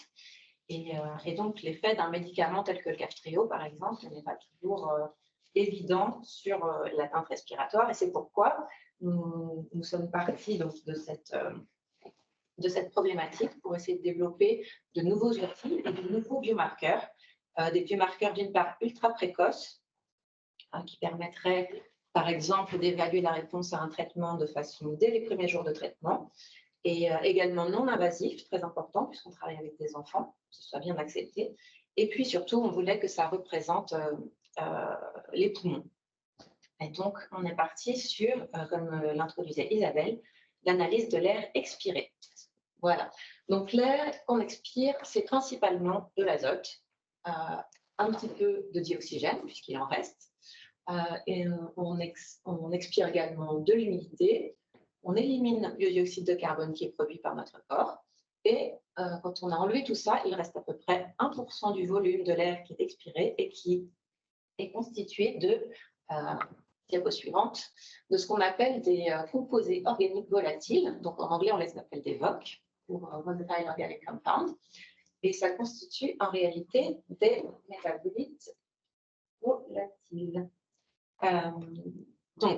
Diapo suivante, ces composés organiques volatiles, ce sont des toutes petites molécules organiques du type des petits alcools, des petits acides, des cétones. On trouve aussi des hydrocarbones de type alcane, benzène, des aldéhydes. C'est très, très varié. On a diverses fonctions chimiques, mais ça reste de très petites molécules puisqu'il faut qu'elles soient volatiles à température ambiante et à température physiologique. Donc là, vous voyez représenter un épithélium respiratoire avec ces cellules épithéliales couvertes de liquide périciliaire qui permet aux cellules ciliées de battre et de faire circuler le mucus, là recouvert de mucus, et dans le cas des patients atteints de mucoviscidose, parfois colonisés par des bactéries du type Pseudomonas aeruginosa ou Staphylocoque.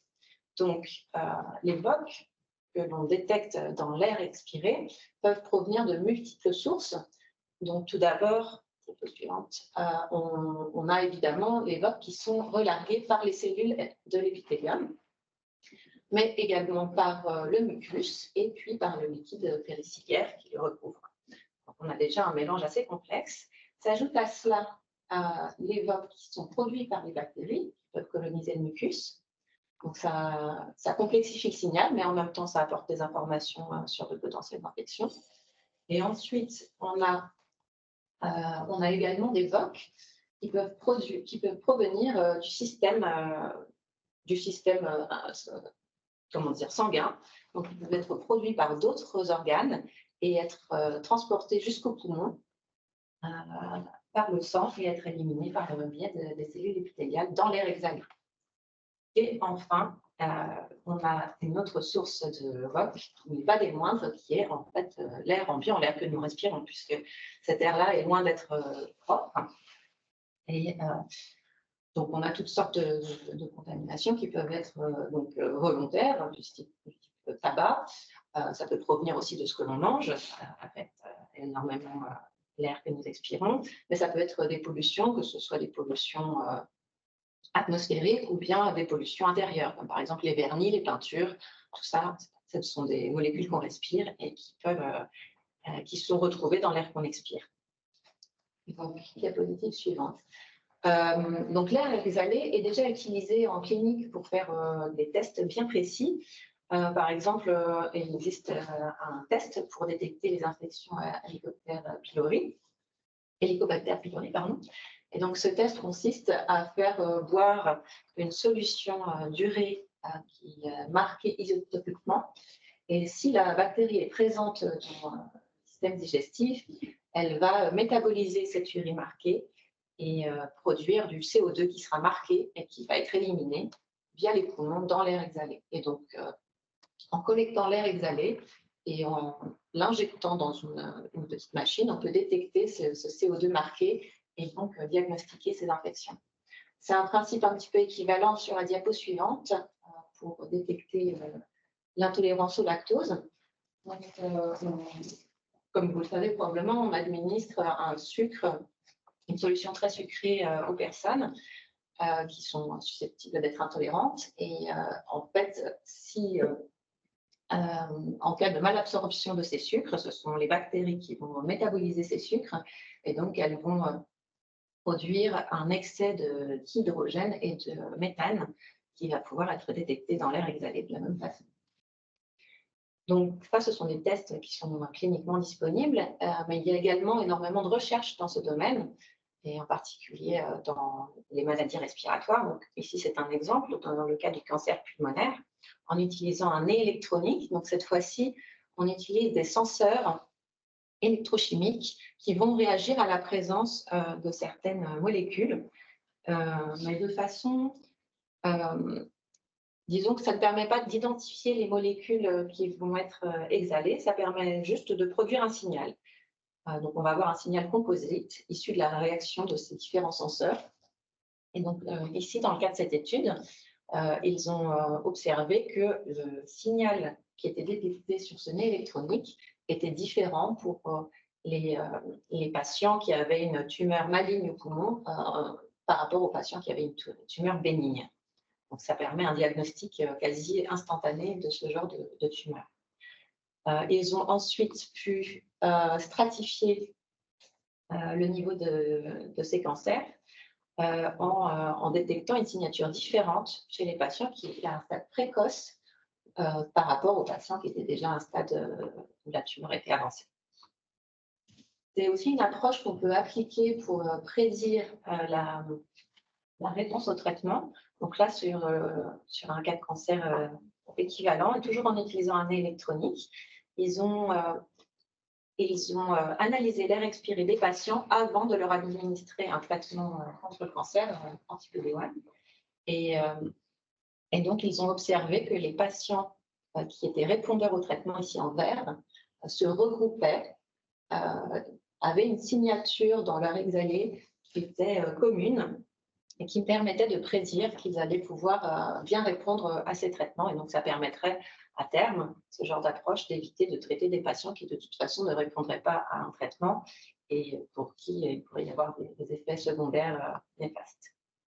Donc, cette approche est également explorée dans le domaine de l'hypertension artérielle pulmonaire, puisque l'hypertension artérielle pulmonaire modifie la structure des poumons, des artères, et cela impacte le métabolisme des cellules dans les poumons.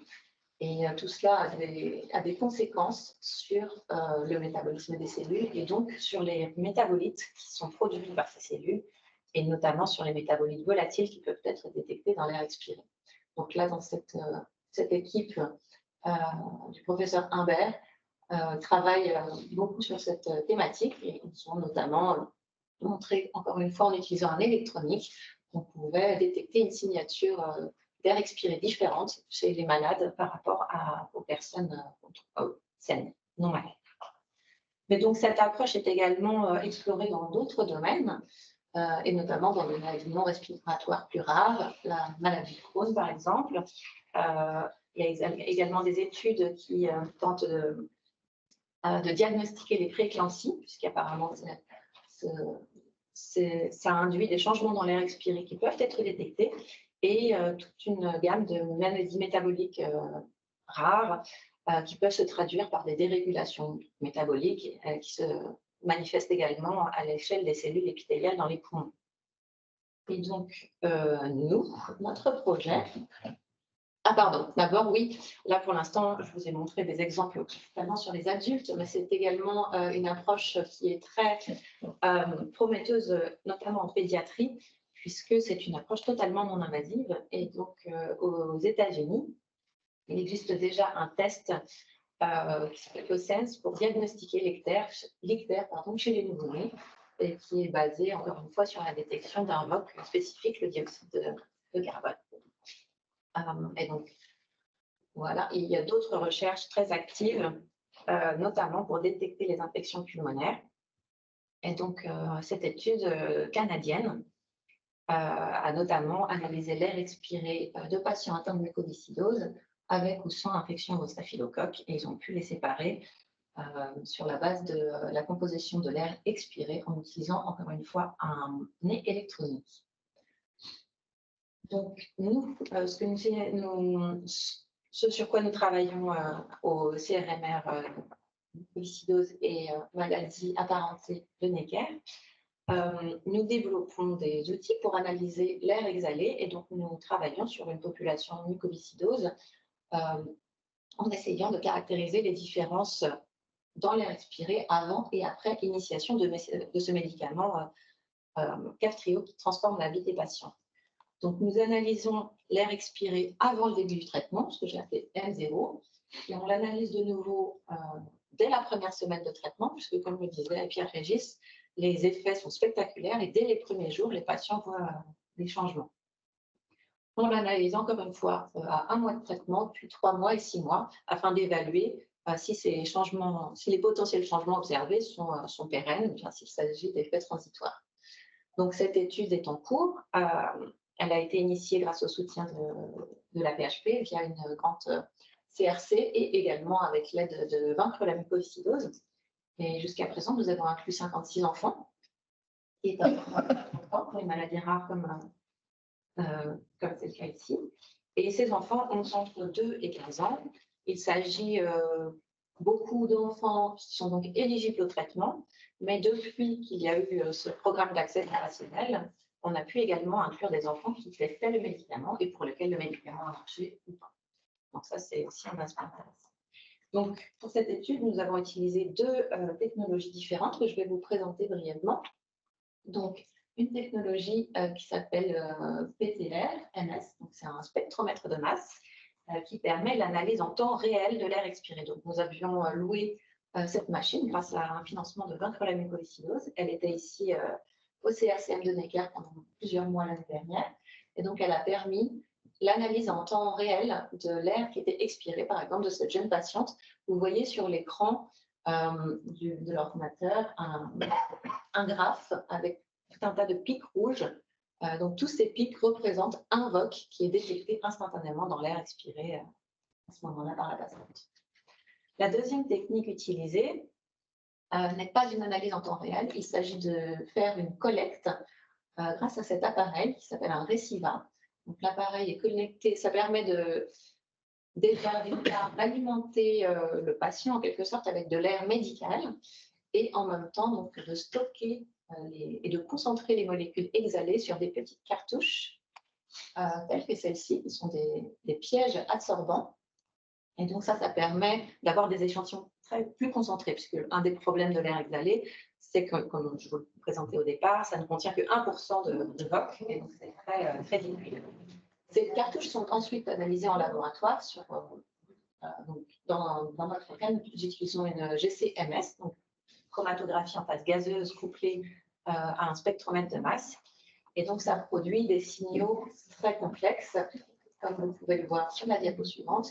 Voilà ici le type de signal qu'on obtient, qu'on détecte dans l'air exhalé en orange et par rapport à l'air de la pièce en vert. Et donc, vous voyez déjà que l'air de la pièce est très chargé en VOC. Donc, tout le défi consiste à identifier tous ces pics, à identifier quels sont les pics qui proviennent des patients, à savoir s'ils sont répétables et à les identifier et les comparer intra-patient d'une visite à l'autre et interpatient également. Donc pour tout ça, on a besoin d'outils informatiques assez puissants. Il s'agit vraiment de données de très grande dimension et donc on a une équipe de bioinformaticiens qui nous aide à interpréter nos données. Sur ce graphique ici, donc il s'agit d'une analyse multivariée. Et donc sur ce graphique, chaque point représente l'air expiré d'un patient. Donc les airs expirés collectés avant le traitement en rouge, enfin avant le traitement sont en rouge, les airs expirés qui ont été analysés à 1 semaine de traitement sont en vert et les airs expirés analysés à 1 mois sont donc en bleu. Et vous voyez qu'en utilisant des outils informatiques qui permettent de résumer l'information, de résumer ces milliers de VOC qu'on détecte en un seul point sur un graphique, on arrive à cette représentation qui sépare séquentiellement les patients et les visites. Donc on observe vraiment une modification progressive et systémique de l'air expiré.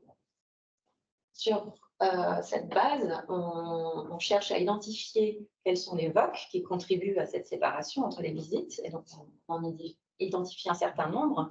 Ici, je vous présente l'exemple de ce VOC. Donc, vous avez l'évolution pour chaque patient. Chaque ligne est un patient.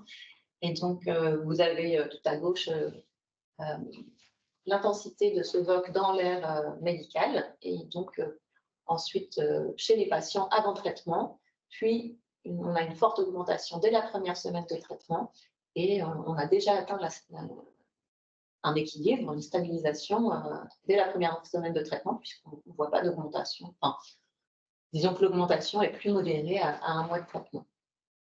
Donc, l'identification de ces molécules nous permet déjà de relier ce qu'on observe dans l'air exhalé à des mécanismes métaboliques. Donc, dans le cas de cette molécule, il s'agissait d'un alcane branché qui pourrait provenir notamment de la dégradation d'acides gras et donc par exemple de stress oxydatif ou qui pourrait être le signe d'inflammation. Diapo suivante, merci. Donc, pour conclure, c'est un projet qui est encore en cours. Et donc, c'est moi qui réalise les prélèvements. Ça se passe très bien sur des enfants aussi jeunes que 2 ans. Donc, comme c'est totalement non invasif, en général, les parents sont également assez confiants. C'est très rapide. Donc, il y a d'une part, l'analyse en temps réel prend 5 minutes. Non, même pas, ça prend quelques secondes en réalité. La collecte pour l'analyse en différé prend à peu près 5 minutes. Les contraintes réelles, pour l'instant, c'est qu'on demande aux enfants de venir à jeun pour éviter d'avoir une contamination qui viendrait de la nourriture. Mais c'est principalement ça.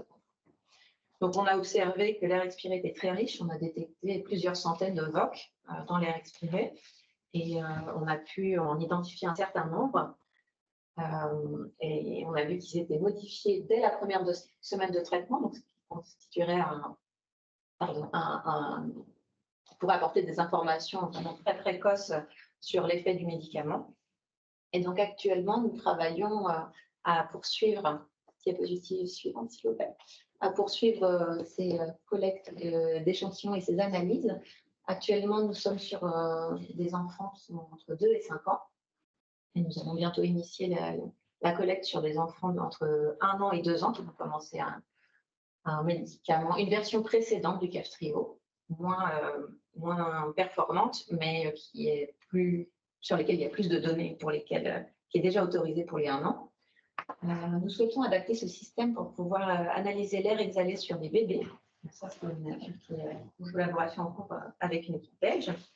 Et nous souhaitons analyser également une cohorte de contrôle pédiatrique pour pouvoir savoir, pour pouvoir interpréter les variations que nous observons chez les patients traités. Est-ce qu'on normalise ou pas l'air expiré finalement.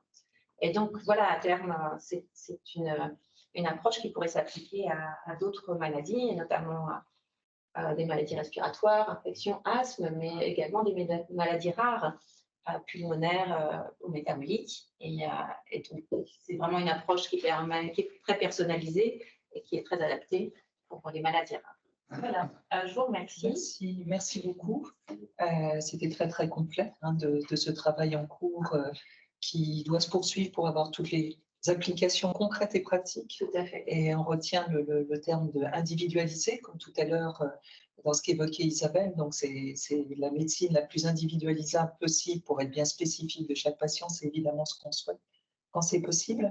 Le temps d'une question, peut-être pas plus, parce qu'on a dépassé un petit peu le temps, ce qui n'est pas entièrement de ta faute, parce qu'on a eu des problèmes techniques au début de la matinée. Mais est-ce qu'il y a sur le chat des questions? Non.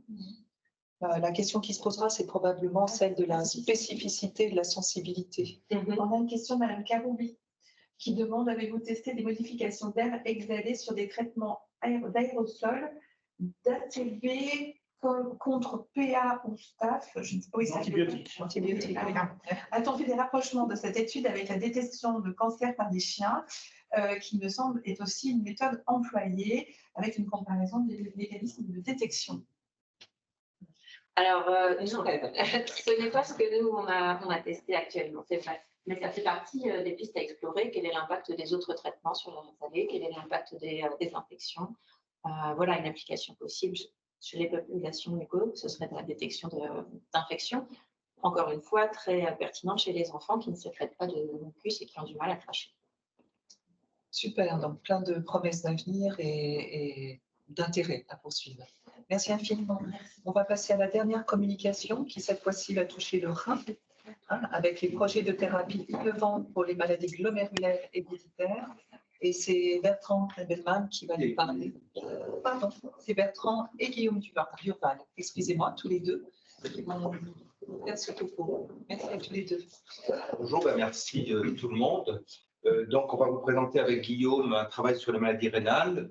On fait partie de la filière maladies rénales rares ORCID et on représente ici un des 4 CMR coordonnateurs, MAREA, qui est co-dirigé par Laurent Sédier en néphrologie pédiatrique, moi-même en néphrologie adulte, et puis d'autres centres rattachés dans d'autres hôpitaux de la HEGP.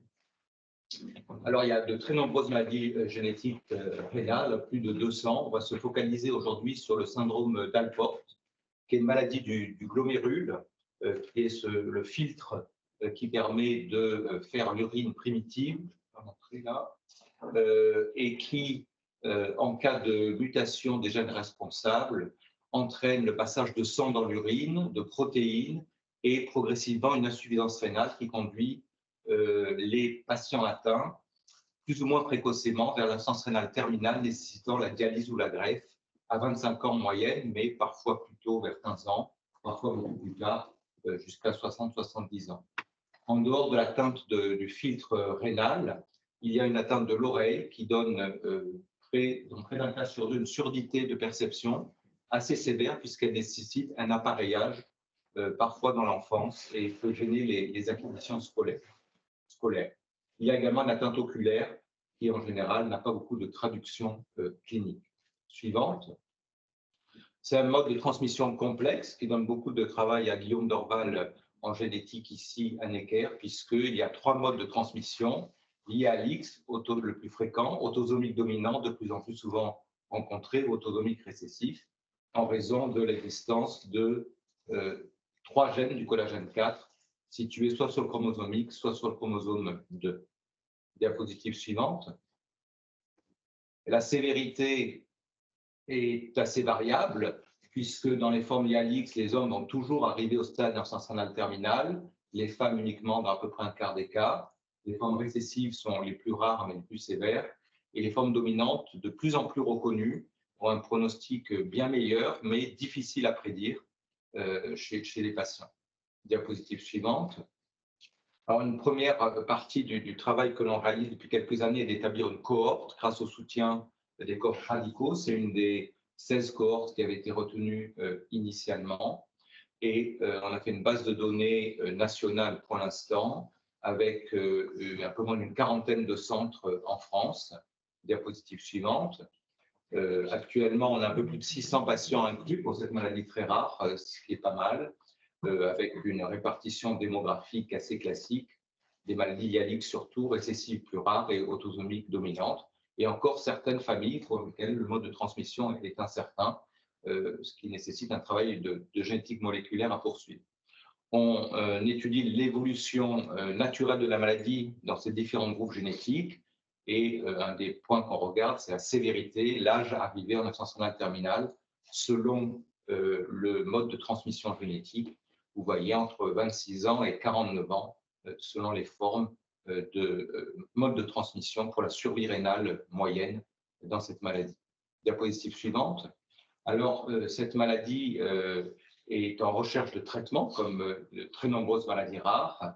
Les pistes sont de modifier l'ADN et l'ARN, elles ne sont pas encore effectives et Guillaume va vous en parler, de modifier l'hémodynamique de la pression dans les glomérules avec des molécules qui sont là depuis longtemps, qui bloquent le système rénine-angiotensine, ou plus récemment, qui bloquent la réabsorption de sucre, les inhibiteurs de GLT2. Des molécules plus innovantes qui malheureusement ont été en échec, comme les antimyres 21 ou la bardoxolone. Et puis d'autres molécules qui sont à l'essai, basées sur des travaux expérimentaux suivantes. Alors, la première, je vais passer vite, que ça, c'est des molécules qui bloquent l'endothéline, qui est impliquée dans beaucoup de manifestations rénales, puisqu'elle est impliquée dans les anomalies à la fois des vaisseaux, des cellules glomérulaires et des tubes, et dans l'inflammation. Diapositive suivante. Et une molécule qui a été développée est le sparsentan, qui bloque à la fois un récepteur d'angiotensine 2, donc une voie classique qu'on utilise depuis très nombreuses années, et puis cette voie de l'endothéline qui est maintenant très intéressante et exploitée dans de nombreuses maladies rénales. Suivante. Et un traitement a été débuté dans d'autres maladies avec du succès, une maladie proche de l'Alport chez l'adulte, et un essai est en cours chez l'enfant avec le syndrome d'Alport et une autre maladie glomérulaire qui est la néphropathie IgA, dans ce qu'on appelle une basket study, c'est-à-dire qu'une même molécule va être testée dans 2 maladies différentes au sein du même essai. Une deuxième approche, un stade plus précoce, c'est celle qui va lutter contre la lipotoxicité, il y a dans beaucoup de maladies rénales, et notamment glomérulaires, une fuite de lipides dans les urines, qui est produit en excès par le foie, qui passe dans les urines, et qui va être toxique pour les cellules rénales, pour faire simple, différents compartiments du rein, que ce soit le glomérule ou le compartiment des tubules et de l'interstitium, qui va favoriser la progression de la maladie rénale. Diapositive suivante. Alors, des drogues qui ciblent ces voies lipidiques ont été développées depuis nombreuses années, notamment pour lutter contre l'athérome. Et je ne vais pas revenir en détail sur le mécanisme, mais il y a dans ces maladies rénales une accumulation d'acides gras et de triglycérides, une accumulation de cholestérol estérifié qui va entraîner des dommages au niveau cellulaire, notamment la formation de molécules réactives avec l'oxygène et des anomalies des mitochondries, de l'énergie de la cellule. Et une molécule entourée en rouge qui est ABCA1 est un canal qui permet de faire sortir le cholestérol de la cellule, notamment des cellules rénales, notamment des podocytes qui sont touchés dans le syndrome d'Alport. Diapositive suivante. Et de fait, des essais chez la souris montrent que la souris, qui est un modèle de cellule Alport, quand on utilise, vous voyez en rouge par rapport au noir, ce traitement, on diminue à la fois les lésions histologiques. Vous voyez sur la droite un rein qui est assez préservé par rapport à celui du milieu qui n'est pas traité. Et puis on diminue les signes de souffrance du rein, c'est-à-dire l'albuminurie dans le phosphocannel et la fonction rénale, puisque la créatinine est plus basse dans les carrés rouges par rapport aux carrés noirs.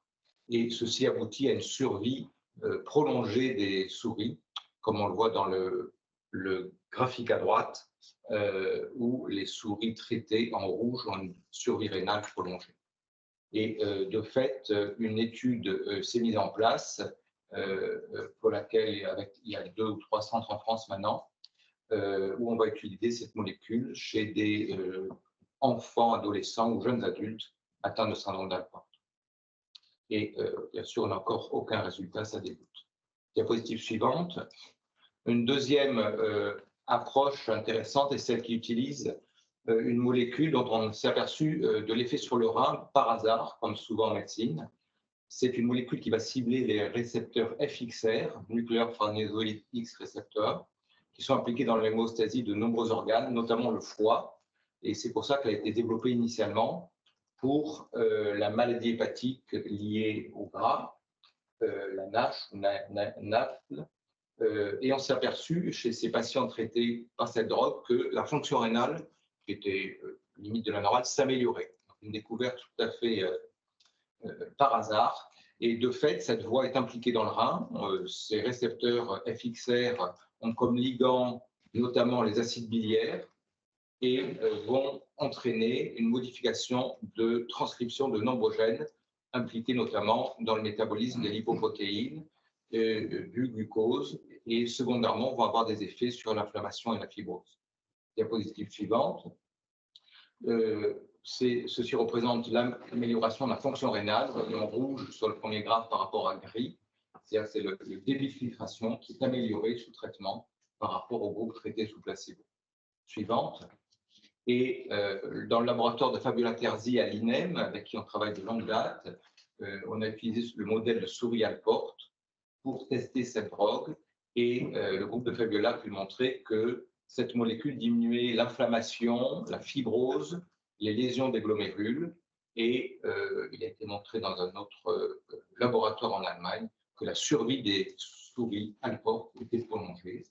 Et diapositive suivante, de fait, la boîte biotech, une boîte française, Enio, a eu maintenant le financement pour débuter cet essai qui s'appelle Alpestria et que je vais coordonner à l'international et qui devrait débuter dans les 3 mois qui viennent pour tester l'effet sur la souffrance rénale mesurée par la protéinurie et à plus longue distance sur la fonction rénale. Voilà, je voulais vous donner ces exemples de collaboration entre le laboratoire et l'accomplissement d'essais cliniques qui se mettent en place. Et je passe la parole à Guillaume Dorval. Merci Bertrand. Donc, comme Bertrand a dit, effectivement, donc dans le syndrome d'Alport, mais dans beaucoup de maladies rares, et a fortiori les maladies rares qui touchent le rein, la génétique a une part qui est extrêmement importante, ce qui est un petit peu nouveau en génétique, et ça a été développé notamment grâce au plan France Médecine Génomique, mais aussi à tous les tests fonctionnels qu'on a pu développer dans les laboratoires et qui commencent vraiment à se démocratiser. Nous, on a vraiment beaucoup travaillé là-dessus, c'est l'identification et donc la preuve de la pathogénicité des variants qu'on appelle variants introniques profonds, c'est-à-dire des variants qui affectent l'épissage. Et donc, sur la diapositive suivante, en fait, ces variants, on voit que l'épissage des gènes, globalement, c'est ce qui permet de passer d'un ARN qui est ce qu'on appelle prémature, donc immature, à un ARN mature en retirant des parties sur l'ARN. Et en fait, cette maturation de l'ARN, elle est indispensable pour la synthèse d'une protéine qui sera fonctionnelle derrière. Et donc, ce qu'on connaît très bien dans les maladies rares, c'est les mutations dans les parties codantes des gènes, c'est-à-dire qui affectent directement la séquence de la protéine finale. Et ce qu'on connaît un petit peu moins bien et ce qu'on découvre vraiment depuis quelques années, ce sont les mutations qui sont dans les régions qu'on appelle non codantes, et donc en fait qui sont régulatrices. Et donc, on a fait tout un travail dans le laboratoire, justement, sur la diapo suivante. Enfin, non, pardon. Donc là, on voit effectivement, donc, quand on a des mutations qui touchent donc, les petits carrés rouges et verts que je vous ai représentés, eh bien, on peut aboutir à un épissage qui est anormal, donc qui peut soit aboutir à un saut d'exon, comme vous pouvez voir sur la gauche, soit à une rétention d'un morceau d'ARN qui ne devrait pas être impliqué dans la synthèse de la protéine, comme vous pouvez voir le carré jaune en bas à droite. Et donc, sur la diapositive suivante, nous, on a fait un travail donc, dans le laboratoire où on a identifié pas mal de mutations, puisqu'on a repris dans le syndrome d'Alport, justement, des patients, des familles chez qui on n'avait jamais pu identifier de mutations et des familles qui avaient été bien phénotypées, pour lesquelles on était sûr qu'elles avaient un syndrome d'Alport. Et donc, dans un travail Princeps, on a montré que dans un sous-groupe de 19 familles, dans 17 de ces familles, on identifiait à chaque fois un variant intronique profond. Et donc, vraiment, l'importance de ces variants et de la recherche de ces variants dans les familles chez qui on n'a pas de diagnostic génétique. Et donc là, je vous donne un petit peu l'exemple du coup de ce que ça peut donner ensuite comme idée, puisque ces variants introniques profonds, eh bien, ils affectent la maturation de l'épissage, donc la régulation de la maturation des ARN. Et en fait, en les ciblant avec des oligonucléotides qui sont ni plus ni moins que des petites séquences en fait d'acides nucléiques qui vont venir se reconnaître spécifiquement l'ARN à certains endroits, eh bien, on peut essayer de rétablir justement un épissage normal. Donc, c'est ce qu'on a fait dans les fibroblastes de patients qui avaient un syndrome d'Alport. Donc, sur la diapositive suivante, on voit qu'en RNA sec, avant d'avoir traité ces patients, eh bien, on a, alors c'est finalement un petit peu technique à voir, mais globalement, ce que vous voyez, c'est la couverture au niveau de chaque exon. Donc, nous, ce qu'on s'attend, c'est vraiment à avoir une couverture uniquement au niveau des exons quand on touche à l'ARN. Et bien, on s'aperçoit que chez le patient, avant le traitement, on a une grande rétention d'un morceau d'intron. Et en fait, quand on traite le patient, eh bien, on perd vraiment cette rétention et on arrive à rétablir l'épissage normal, donc rétablir l'expression d'un ARN de type sauvage, donc qui aboutit à la synthèse d'une protéine normale dans les fibroblastes de patients. Et donc, pour aller un petit peu plus loin, sur la diapositive suivante, on a parlé un petit peu tout à l'heure avec notamment le topo sur le cœur, de l'importance des modèles. Et donc, on a développé un modèle d'organoïdes spécifiques pour les maladies rénales, évidemment, à partir de cellules pluripotentes induites, dans lesquelles on arrive à reproduire vraiment la majorité des structures rénales, donc le glomérule, les tubules, etc. Et donc, c'est un magnifique modèle pour pouvoir étudier, un modèle complexe pour pouvoir étudier ces maladies rénales. Et sur la diapositive suivante, on a pu reproduire du coup ce modèle pour Col4A5. Et donc, vous voyez bien que sur ce modèle, donc, sur les structures un petit peu arrondies, donc qui sont entourées d'une bande jaune, donc c'est des immunofluorescences qui marquent spécifiquement, alors là en l'occurrence un tag ou directement les collagènes, et bien on a vraiment une reproduction donc avec une expression de Col4A5 dans ces organoïdes autour des glomérules, donc qui rappelle vraiment la physiologie. Et donc sur la diapositive suivante, on a pu développer ce modèle-là pour un patient, et on voit que quand on induit une mutation dans ces organoïdes, on perd complètement l'expression de Col4A5, et on est maintenant en train de montrer que la transfection de ces oligonucléotides permet de rétablir l'expression. On l'a déjà montré au niveau de l'ARN, et là on est en train de le montrer au niveau de la protéine avec une réexpression de la protéine autour de ces glomérules et puis autour de certains tubules. Donc avec vraiment un vrai espoir thérapeutique de réexprimer la protéine. Sur la diapositive, enfin, voilà, ça c'était vraiment la partie sur la portée. Puis très brièvement, je voulais quand même aborder la thérapie génique parce que dans les maladies rares et à fortiori dans les maladies génétiques, la thérapie génique est quand même, on a un vrai essor de ces solutions thérapeutiques. Et donc, nous, on n'a pas dans le syndrome d'Alport. Alors, ensuite, pour vous montrer qu'il n'y a absolument rien qui a été validé pour les maladies rénales rares. Et ça, c'est ceux qui ont été validés aujourd'hui. Et donc, sur la diapositive suivante, là, je quitte un petit peu le syndrome d'Alport. Mais globalement, pour les podocytopathies, l'énorme problème, enfin pour les maladies du podocyte, c'est l'énorme problème, mais vraiment d'avoir accès aux cellules, parce que c'est une architecture qui est extrêmement complexe, etc. Et donc, il y a différents paramètres où il faut identifier quel type de vecteur on veut utiliser, quel gène on veut cibler, etc. Aujourd'hui, on a, sur la diapositive suivante, on a une étude globalement qui a été réalisée pour le syndrome néphrotique, donc qui est également une maladie du podocyte, et dans laquelle une thérapie génique à type d'AAV, on s'en fiche un petit peu, mais a montré qu'on était en fait capable de rétablir une expression partielle d'un gène dans la souris avec, sur la diapositive suivante, une amélioration de la survie des souris. Et donc, évidemment, c'est un projet qui a été fait chez la souris qui nécessite des améliorations. Et donc, on a pu, là, dans le laboratoire, obtenir, ça c'est un travail qui avait été fait à Bristol par l'équipe de Moine Salem. Et donc, sur la diapositive suivante, juste, voilà, nous, c'est juste pour montrer un petit peu le dynamisme, on a pu monter un projet donc, dans le laboratoire qui a été financé par la BPI, donc avec un beau financement pour justement développer la thérapie génique pour les maladies rénales. Donc, c'est un projet qui commence. Donc, j'espère que dans quelques temps, je pourrai revenir vous présenter les résultats de ce projet de thérapie génique. Et j'en ai fini pour les aspects génétiques. Voilà. Et les perspectives, c'est juste qu'il y a évidemment plein de choses à faire avec les différents outils qu'on utilise. Donc, la thérapie génique, c'est bien, mais ça nécessite quand même une technologie qui est pleinement dynamique. Et donc, on a énormément de possibilités et de perspectives thérapeutiques dans les années à venir. Voilà, je vous remercie pour votre attention. Merci beaucoup. C'était super d'avoir une partie où il y avait déjà des molécules de traitement, de protocole en cours, ça c'est du concret, et puis ces perspectives d'avenir avec ces perspectives de thérapie génique. Est-ce qu'il y a des questions? Il y a une question dans le chat. Alors, une question dans le chat. Alors, c'est une personne qui dit: j'ai eu un cancer du rein, une des prédispositions du syndrome de Coden. Est-ce qu'il y a des essais cliniques et des molécules pour les prédispositions au cancer du rein? Alors, dans ce cas particulier-là, je ne connais pas, mais pour le cancer du rein d'origine génétique le plus fréquent lié à la maladie de von Hippel-Lindau, des mutations du gène suppresseur de tumeur VHL, où il y a des traitements très innovants qui sont des inhibiteurs de la voie de HIF qui ont montré tout récemment des résultats très prometteurs, qui d'ailleurs vont être étendus au cancer du rein non génétique, puisque les mécanismes moléculaires sont assez proches. Des traitements prometteurs pour faire réduire la lésion avant une chirurgie, pour faire partir une toute petite lésion ou pour traiter des métastases? Alors là, ça dépasse un peu mon domaine de compétence, le cancer du rein.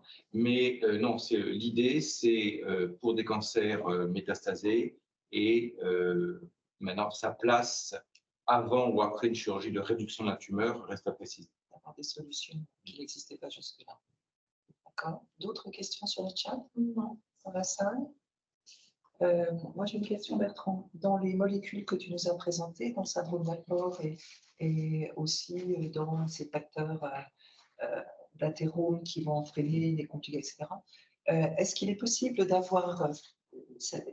il est possible de stabiliser la situation pour qu'elle n'évolue plus, ou est-ce qu'il est possible de réaméliorer un débit de filtration glomérulaire, par exemple? Ah non, là on en est très loin. Non, très loin. Pour l'instant, dans tous les essais, dans ces maladies un peu rénales chroniques, c'est de ralentir la progression, soit sur un biomarqueur intermédiaire qui est la protéinurie, soit sur la courbe de perte de fonction rénale. D'accord. Donc on va revenir Non, pour l'instant, on en est bien loin. Et quid de la surdité dans ces traitements-là? Est-ce que ça joue aussi? Alors, c'est toujours un peu le parent pauvre, alors que c'est ce qui gêne le plus les patients, puisque la maladie rénale est un peu un tueur silencieux pendant des années. Donc, on a beaucoup, bien sûr, de questions là-dessus. Alors, le traitement par inhibiteur d'endothéline dans un modèle de souris semble améliorer à la fois l'histologie, l'ultrastructure en microscopie électronique de l'oreille et peut-être la fonction telle qu'elle a été évaluée chez la souris. C'est une étude qui reste vraiment à confirmer. Donc, dans vos protocoles-là, il y a une évaluation systématique. Absolument, oui. Du coup, avec les ORL, hein, absolument, oui, notamment avec la cellule Necker d'investigation. Donc maintenant, dans beaucoup de protocoles, et celui avec la molécule qui fait sortir le cholestérol aussi, il y aura une évaluation biométrique. Ce qui montre bien le côté maladie de système, en fait, de nos maladies rares. En fait. Souvent. On travaille bien tous ensemble et la compréhension. Donc, c'est très bien. Pour ta partie, je ne sais pas ce qui se passe, mais bon. C'est Véronique qui aime bien.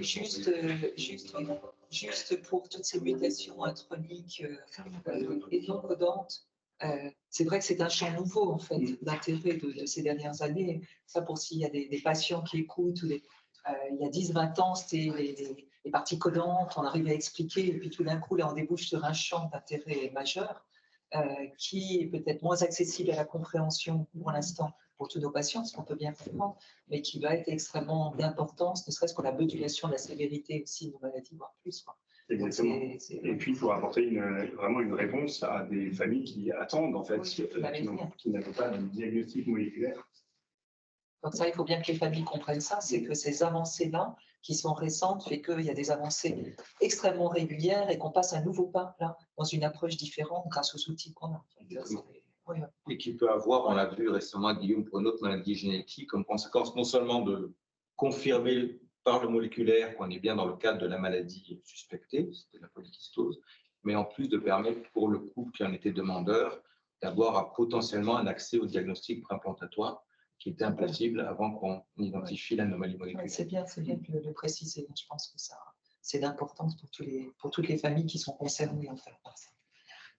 Super. S'il n'y a pas d'autres questions, on va arrêter là cette séance scientifique. Merci encore une fois à tous mes collègues des centres de référence qui ont présenté là. Je trouve que c'est vraiment super.